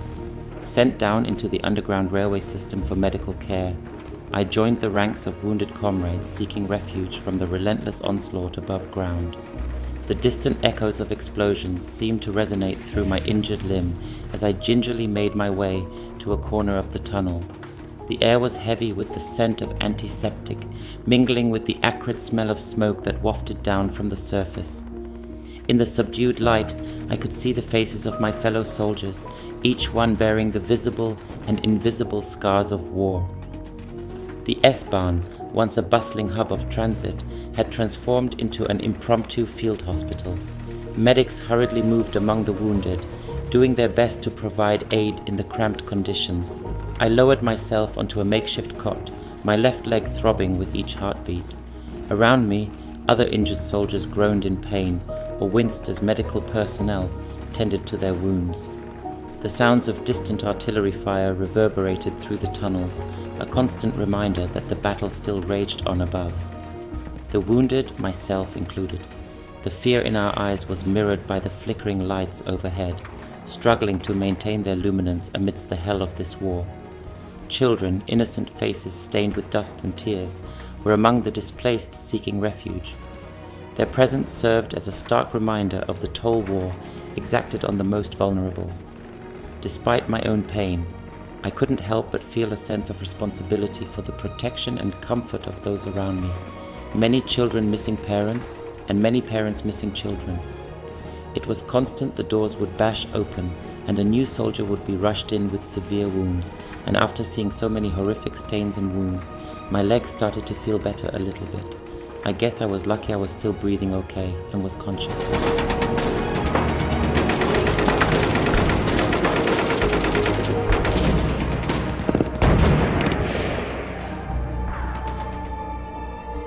In the central districts of Berlin, uncontrolled fires raged, fueled by incessant artillery fire, creating chaos that hindered the efforts of firefighters. The extensive smoke not only made it nearly impossible for German planes to drop supplies, but also thwarted Soviet planes from executing bombing raids. By the 26th, the already sporadic telephone connections between the pocket and the outside world were permanently severed. While military communication systems within Berlin had ceased to function, the regular telephone network surprisingly remained operational. In a desperate bid to maintain awareness of the military situation, Krebs' staff resorted to randomly dialing numbers from the phone book, occasionally connecting with unsuspecting Soviet soldiers. A surreal instance was recounted by a Soviet officer who claimed to have engaged in an unreserved conversation with none other than Joseph Goebbels after being connected from Simonstadt in West Berlin. Amidst the escalating chaos, an evening discussion in the Führer bunker on April 29th revealed the dire straits. Weidling, offering a grim assessment, revealed that ammunition was nearly depleted and further drops were deemed impractical. Anticipating the imminent end of fighting within 24 hours, Weidling sought Hitler's guidance on the course of action after ammunition exhaustion. Hitler, rejecting the notion of a total surrender of Berlin, suggested that small groups could break out. Despite the grim circumstances, Weidling still commanded close to 30,000 combat-ready troops, tasked with defending an 8.5-mile stretch from Alexanderplatz in the east to the Havel in the west, with some sectors only a mile wide. Throughout the day, Soviet forces had reached the Spree River in the north, overcoming resistance from Berzerin's 5th Shock Troop Army east of the Spree. To the southwest, Berzerin's left flank successfully captured Anhalter Station. From the south, small storm groups from Chuikov's 8th Guards Army navigated the Landwehr Canal with rafts or crossed the remaining bridges. Despite concealed German artillery and machine guns inflicting heavy losses on the Soviet infantry, Chuikov had, by day's end, seized Potsdamer Platz and reached the iconic Grosser Tiergarten.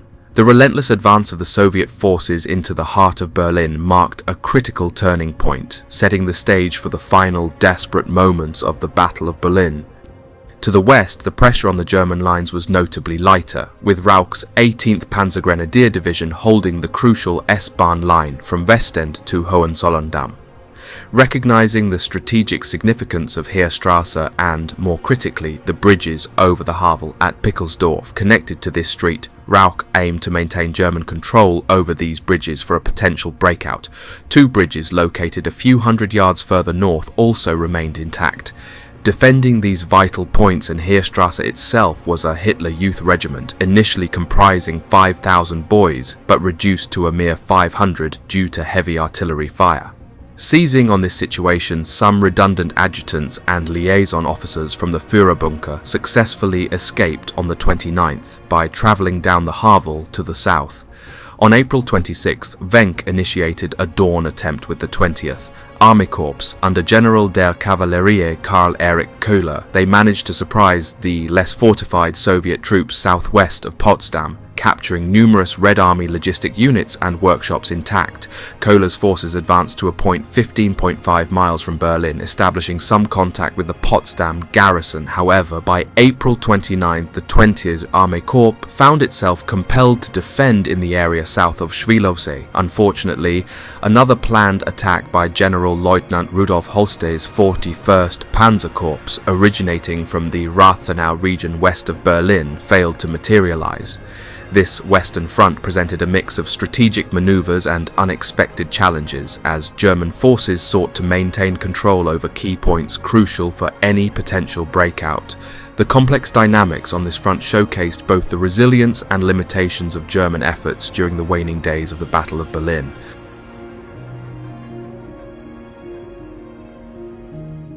Shortly before midnight on April 29th, Hitler sought a final update from the OKW regarding the progress of the efforts to assist Wenck and Büssi. At 1 o'clock in the morning, Keitel responded, delivering the grim news that Wenck's advance had been forcefully halted due to intense Soviet assaults south of Schwilowsee.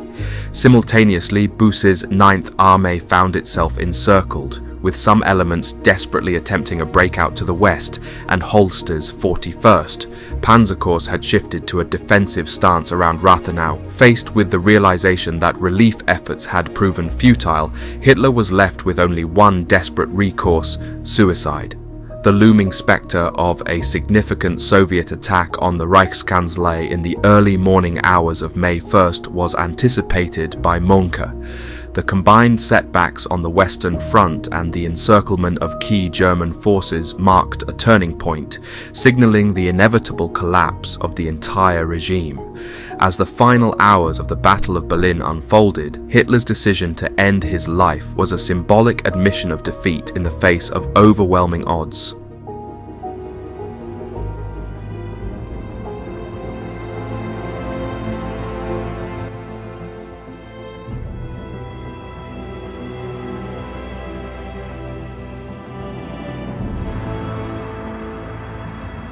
On the morning of April 30th, 1945, Königsplatz, the vast square nestled at the base of the Reichstag, presented a desolate and lunar-like landscape.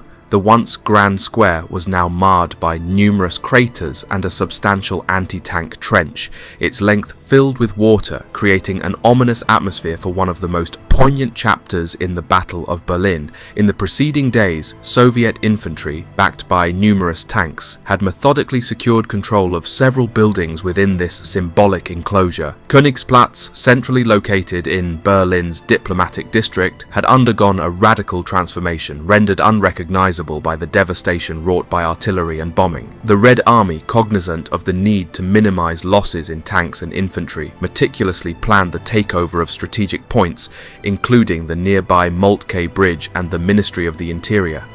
The latter still resounded with gunfire from the last German defenders, even as the surrounding buildings lay in ruins.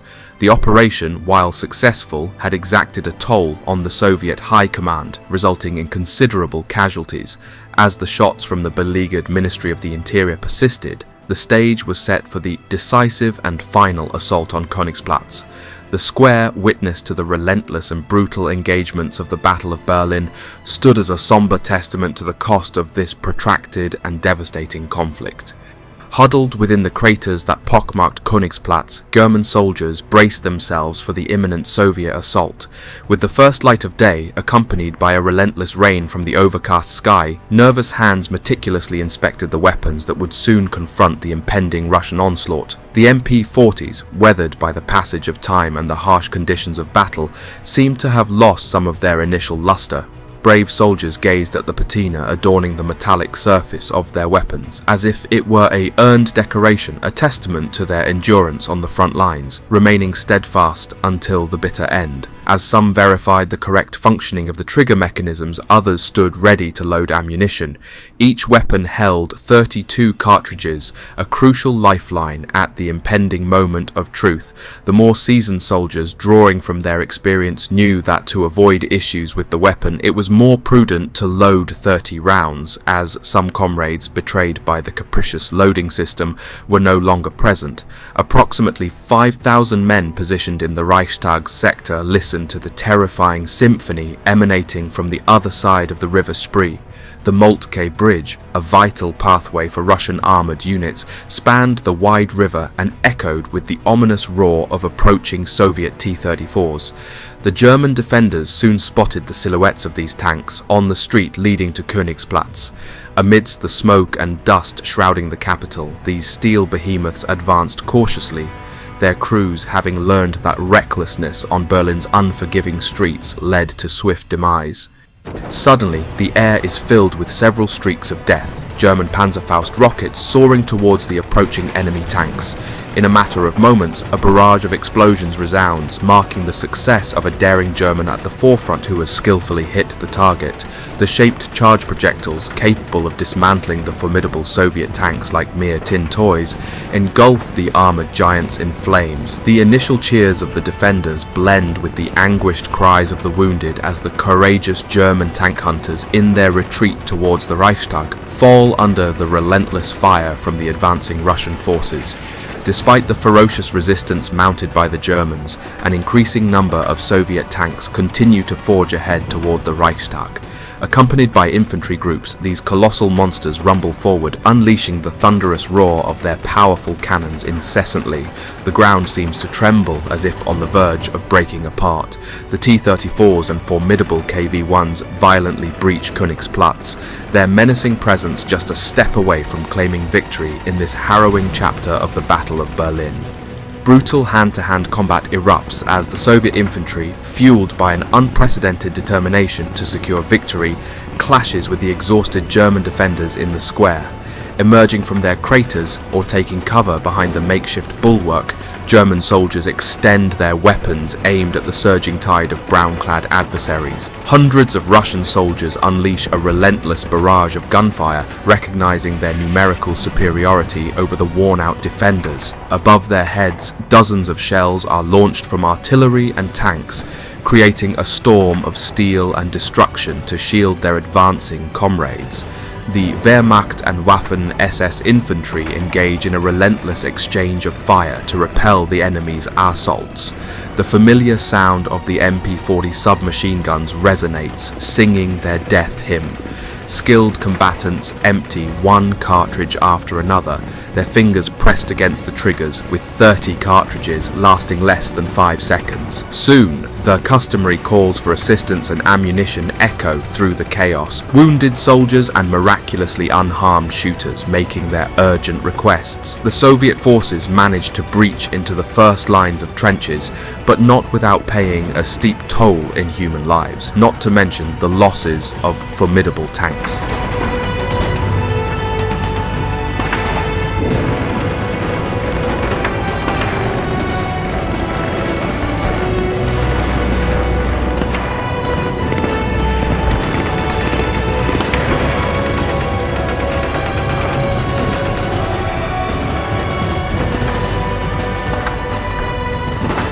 Beneath the facade of the Reichstag, desperate defenders, their fingers firmly on the triggers of MP-40s, unleash a hail of gunfire in all directions. In front of them, Red Army soldiers collapse like bowling pins. Behind the walls of the government building, additional Germans intensify their fire from Kar-98s, SDG-44s and MG-42s in a seemingly suicidal attempt to maintain their position. The air is thick with the acrid scent of gunpowder and the agonizing cries of the wounded as the struggle for control of the symbolic Reichstag reaches a fever pitch.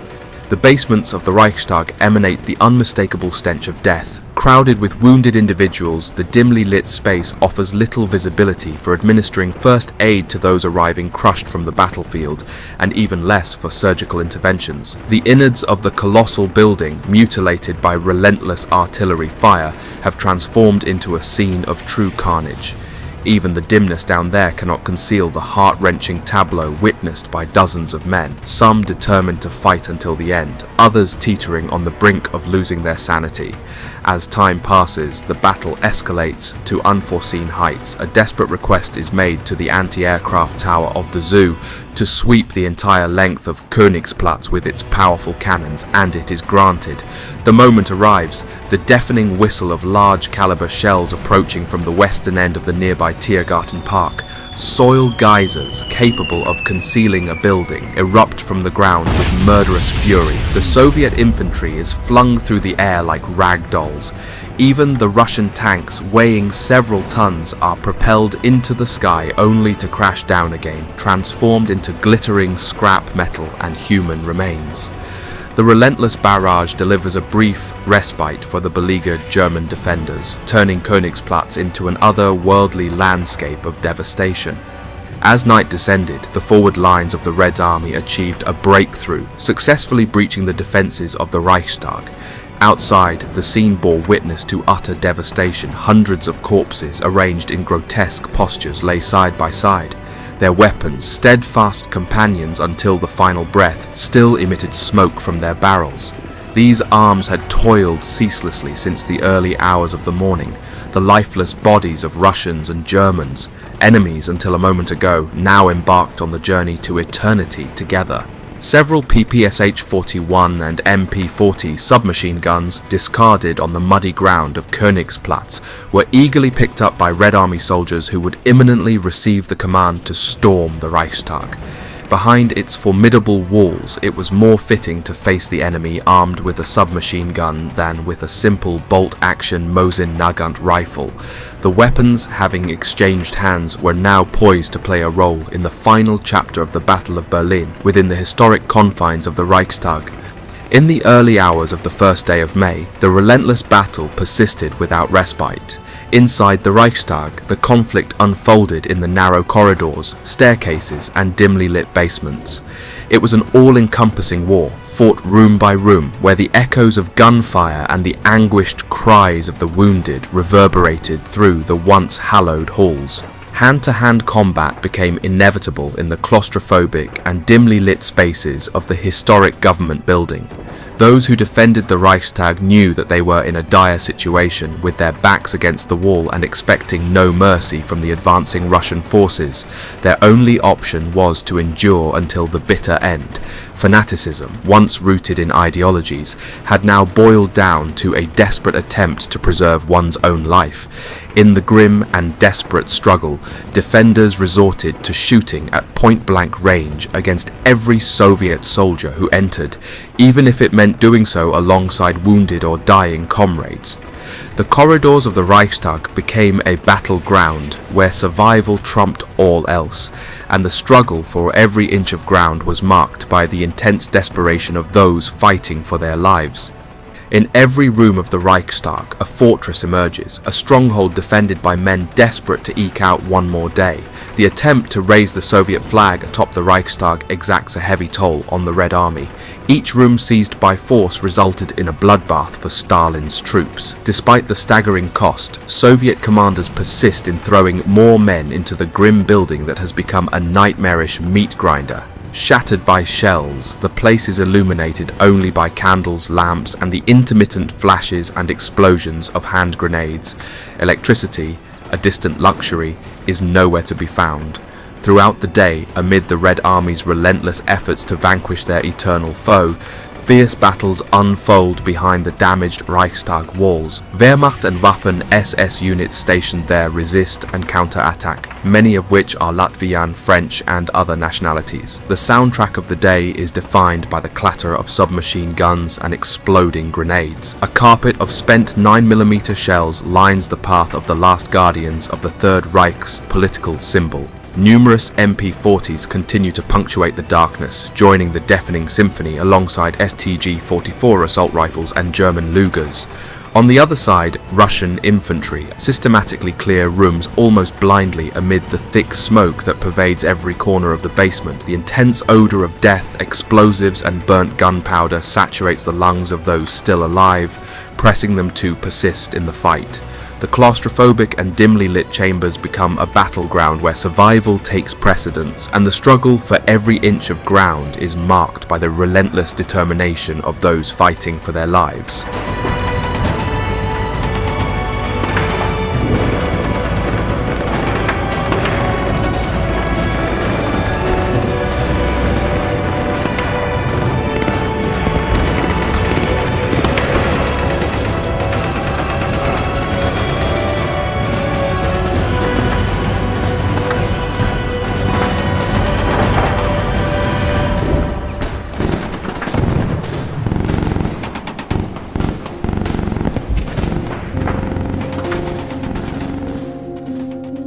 On the afternoon of May 1st, Labour Day, the Soviet offensive, having rejected Krebs' truce request and with no contact established with the Führerbunker, resumed.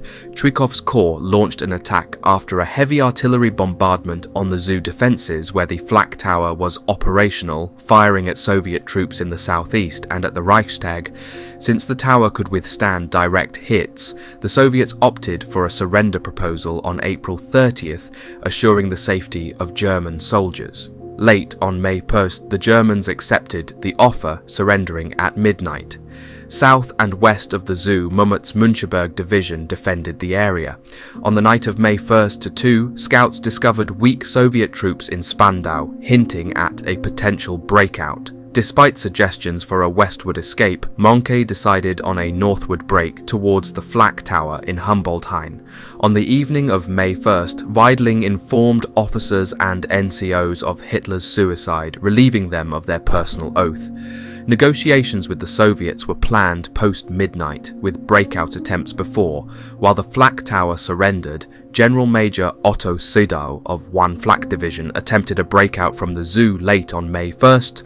A group led by soldiers and civilians made a silent escape through U-Bahn tunnels, unnoticed by Soviet forces. Others attempting escape faced clashes and casualties. The Charlottenbrücke witnessed a tragic scene, with vehicles and a crowd rushing across amid rain and artillery fire.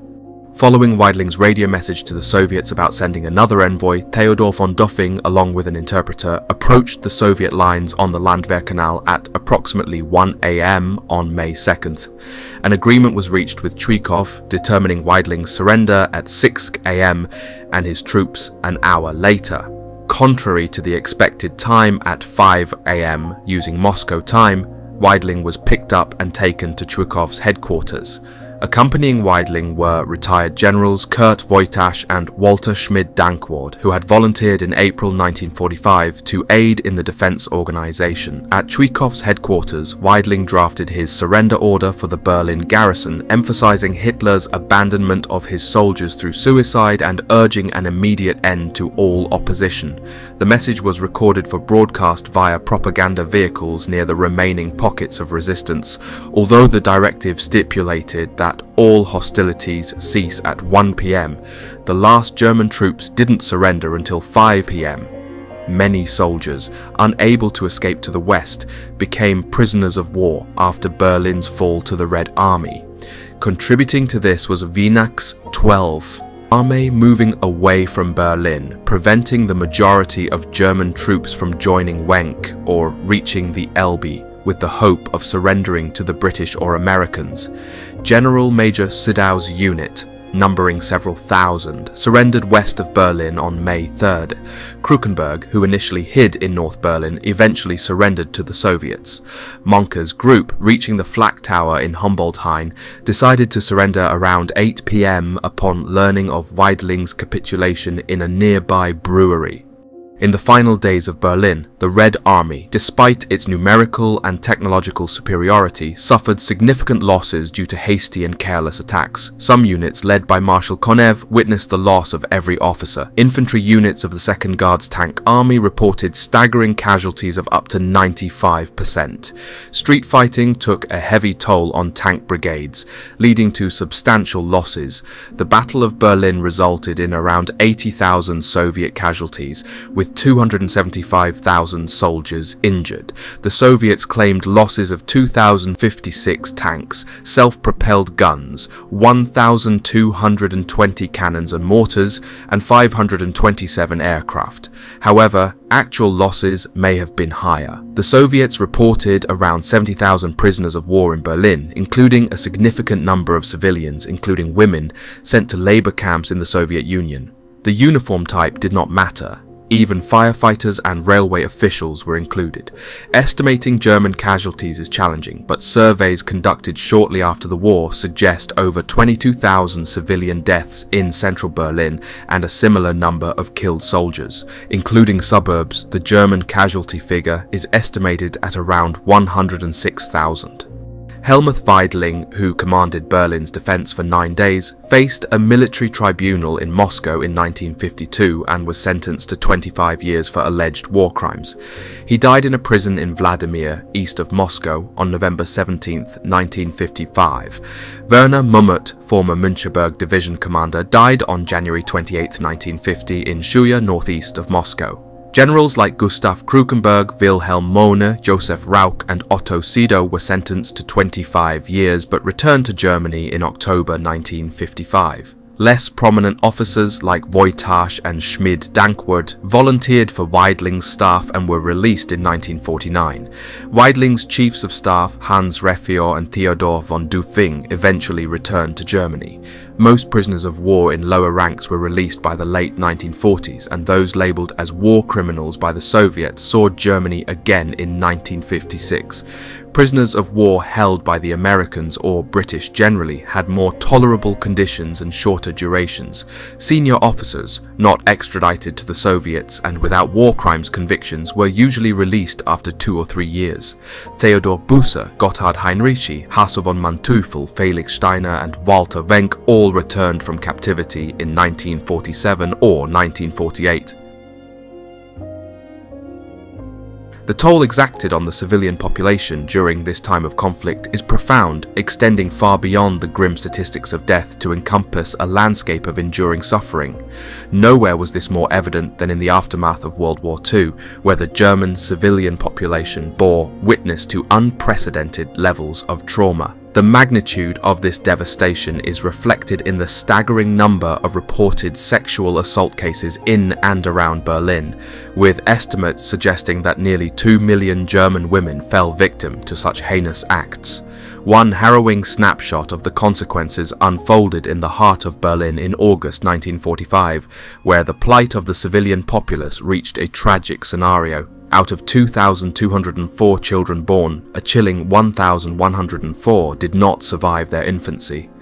The spectre of infant mortality loomed large, with rates soaring to nearly 100%. These distressing figures, as documented by US correspondent Dorothy Thompson. When nations crumble and the protective fabric of society disintegrates, women are left exposed and vulnerable. The surge in sexual assault cases witnessed in Germany serves as a brutal reminder of the dire consequences that befall societies torn apart by conflict. It shows us the urgency of learning from such historical lessons to safeguard the well-being of future generations. French SS volunteer provided a chilling account of the brutal street fighting in Berlin in his diary and memoir. He detailed the haunting experiences of the wartime urban battleground, recounting how, amid the lulls in the intense combat, the piercing shrieks of women echoed throughout the desolate streets, creating an atmosphere that he described as nothing short of hellish. Fenet's first-hand narrative offers a sobering glimpse into the profound human suffering that unfolded during those tumultuous moments. As the Russians were nearing Alexanderplatz, it was deemed that the basement no longer was safe, and we were ordered to transport our patients to another makeshift hospital in the Hotel Adlon on Unter den Linden. One of the other nurses, an older BDM leader, got a 3-wheeled small transport from her parents, who had a grocery shop. We could fit 2 stretchers on the loading space, and I was ordered to travel alongside the patients to help carry the stretchers. These were drives through hell, through destroyed streets, ruins with dark, gaping holes for windows. We could hardly breathe. The air was full of sulfur because of the artillery fire, a bit like New Year's Eve these days. Dust was swirling around like a fine fog, so we could hardly see where we were going. Groups of dead and wounded were everywhere, so we had to swerve from left to right with our little cart all the time. On one such trip, we were transporting a young soldier who had been shot in the stomach, and his screams for his mother were blood-curdling. He died shortly after we had delivered him to the Adlon. On the return journey, there was suddenly a strange clacking noise, as if someone was throwing pebbles against the side of the car. Only later did I realize that this must have been shrapnel from the shells exploding nearby. During another trip, a soldier suddenly came running from the Friedrich Wilhelm University, today the Humboldt University, to our car and shouted, "Are you girls mad?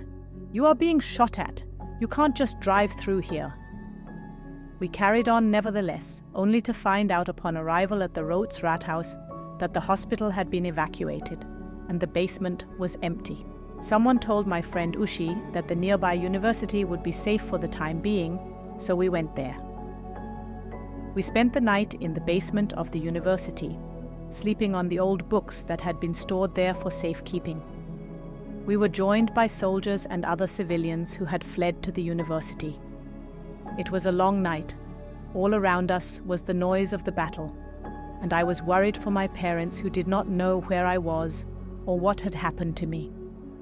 Only in the afternoon of the next day, May 1st, did some soldiers dare to walk out again, and we followed them out into the yard. The sun was shining, as if it didn't care for all the chaos on earth. Another soldier suddenly came running from the direction of Wilhelmstrasse and the Reichskanzlei, Hitler's chancellery, and shouted, "The Führer is dead. The war is over." How he could have known this, I have no idea, as it was only announced later that Hitler had killed himself. I do remember an eerie quietness on that day, though. The shooting had stopped, and it seemed there was at least a lull in the fighting. I said to Uschi, "Thank God it's over. Let's just head home." As Uschi was living in Kreuzberg, where the Russians already were, I invited her along to come with me to my home in Schlegelstrasse, which was not far from Unter den Linden. We then walked up Friedrichstrasse, where suddenly a large group of people emerged from the U-Bahn and trapped us between the U-Bahn exit and an anti-tank barrier on Weidendammer Bridge. I assumed that this group of people was one of the groups from the Reichskanzlei who were trying to reach other Wehrmacht troops in the capital. Then someone suddenly shouted, "Look, there's Bormann and Axmann." I saw them both running towards Lehrter Bahnhof, what is today the Hauptbahnhof, with a group of other people. Uschi and I were still trapped in the crowd at the barrier when suddenly a shell exploded next to us. It was all chaos and panic. People were screaming and running around. My friend had fallen to the ground and her legs were covered in blood. I looked around, searching for help, and saw a soldier lying on the ground. His legs had been torn off by the blast, and he was gesturing towards me. I was the only person still standing, and, by a miracle, had not been wounded. The soldier said to me, "Girl, take my gun and shoot me." I was completely shocked, and could only think, how is it that he can talk with his legs blown away? It was worse than a nightmare. I turned back to Uschi, grabbed her under the arms, and hauled her around the barrier. There were some Belgian labourers with some sort of one-wheeled handcart, and they helped me to put Uschi, who was screaming out in pain, on the cart. I wanted to get to Scharnhorststrasse as quickly as possible, where my aunt was working in the hospital there, the Bundeswehr Krankenhaus today. On both sides of this street were corpses, but I was in a kind of trance and didn't notice anything properly. One thing I do remember clearly, though. I saw my first female soldier. She was Russian, wearing boots and a skirt, and sitting on an armoured vehicle. Her head was hanging down onto her chest. She had no visible wounds, but she was certainly dead. I did not see any living people on that journey, aside from perhaps a few grey shadows hiding in doorways. I managed to bring my friend to the hospital, where they eventually removed 36 shell fragments from her legs. I promised to tell her parents as soon as possible, and then hurried home, which was thankfully just around the corner. When I finally reached Schlegelstrasse, there was a dead horse lying on the pavement in front of our house. Men and women were kneeling around it, cutting pieces of meat from the animal. My stomach almost turned.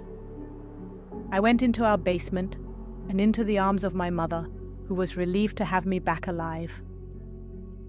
Suddenly, there was a mouth-watering smell of fried meat. The neighbors had placed a small pan on the little stove we kept in the basement and started to fry the horse meat. I had to retch. Despite being without food for hours, I could have never eaten the bloody meat of that animal, especially with all the images of the dead and wounded in my head. I felt tired, sick, and dirty. I had been wearing the same clothes for days, and I was so happy when my mother said, "We have some water for you." In the small laundry next door, I undressed and thoroughly scrubbed myself from head to toe with the last piece of soap. As I walked along the road, I was passed by military vehicles filled with more German soldiers. They were trying to break through to the north of Berlin. There was a rumor that there was an opening there, where they could escape from the Russians and surrender to the Americans instead. We had heard some terrible stories about what was happening to the German people as the Russians advanced. I made it to the train station, but it had been bombed to pieces, so there was no train. Instead, I caught a ride into Berlin with a truck full of soldiers. Artillery shells were landing on both sides of us. The Russian multiple rocket launchers called Stalin's organs fired one rocket after another. I could see the contrails of the rockets flying over my head. They were firing into the center of Berlin. When I left the soldiers to turn towards my neighborhood, I saw one of my relatives pushing a baby carriage towards me with her 2 little girls. She was trying to make it to her parents to stay with them. She yelled at me as she passed, "Watch out! Watch out! They are shooting at us!" There were shells landing all around us. I made it to our cottage in Wittenau, a suburb on the northwest edge of the city. The door was locked and nobody was home. I let myself in with my key and went into the cellar we used as an air raid shelter and locked myself in. Suddenly the trapdoor opened, and it was my father. My family, my parents and little sister, had moved into the nearby bunker or bomb shelter. They were convinced I had been killed. My father came to see if the house was still standing. At first we couldn't make it back to the bunker because the shelling was too heavy. Finally there was a break, and we ran all the way to the bunker. There we stayed for days while the fighting raged outside. We didn't know what would happen to us. We were also worried about my older brother Heinz, who was fighting with the German army on the Eastern Front. Finally, on May 5th, the shooting outside stopped. We were terrified. Russian soldiers battered down the door and entered the bunker. They said 2 words in German: "Women, come!" Then our neighbor's mother was abused. It was horrible. They kept several women inside the bunker, but while they were preoccupied, some of us, including my family, managed to escape. We thought we would be shot the minute we went through the door. There were bodies lying everywhere, both German and Russian. We ran across a field towards our house. Everywhere there were trenches dug by the German defenders. At the entrance to our neighborhood, there was a huge trench that we had to crawl through. But we reached home safely, and my father hid us in the cellar and covered the trap door with rugs and blankets. However, there was no escape.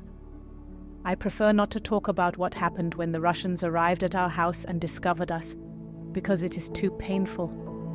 The frontline Russian troops who did the fighting.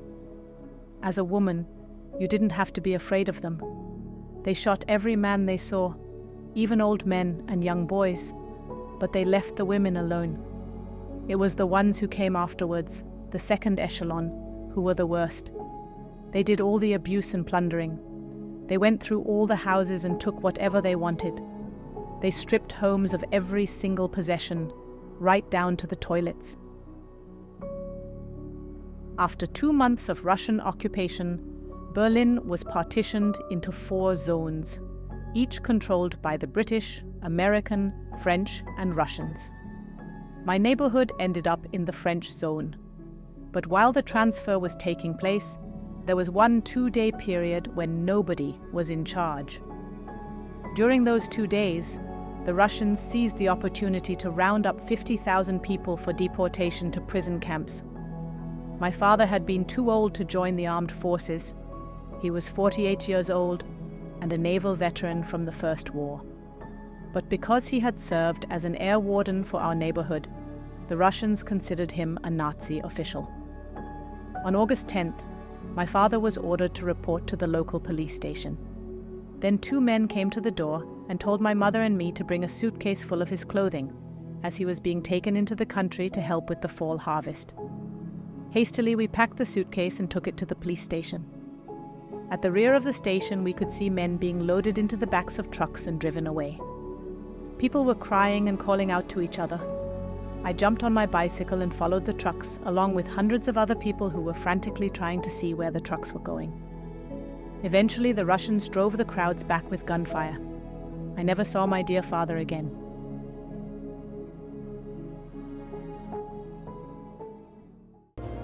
And that brings us to the end of our gripping two-part series on the Battle of Berlin. If you've enjoyed this journey through history, don't forget to give it a thumbs up and subscribe for more exciting content. Doing so helps us a lot. I hope you found our exploration of the Battle of Berlin insightful and engaging. It's crucial to understand the events that shaped our world today. If you learned something new or have any thoughts to share, drop a comment down below. We would love to hear from you. Also, remember to check out our Patreon for more content, and the support on there helps a lot. We thank you. And also check us out on Instagram for extra content, will be linked below. As always, we thank you so much for the continued support and growth. Recently has been amazing, and we will see you in the next video. Goodbye for now.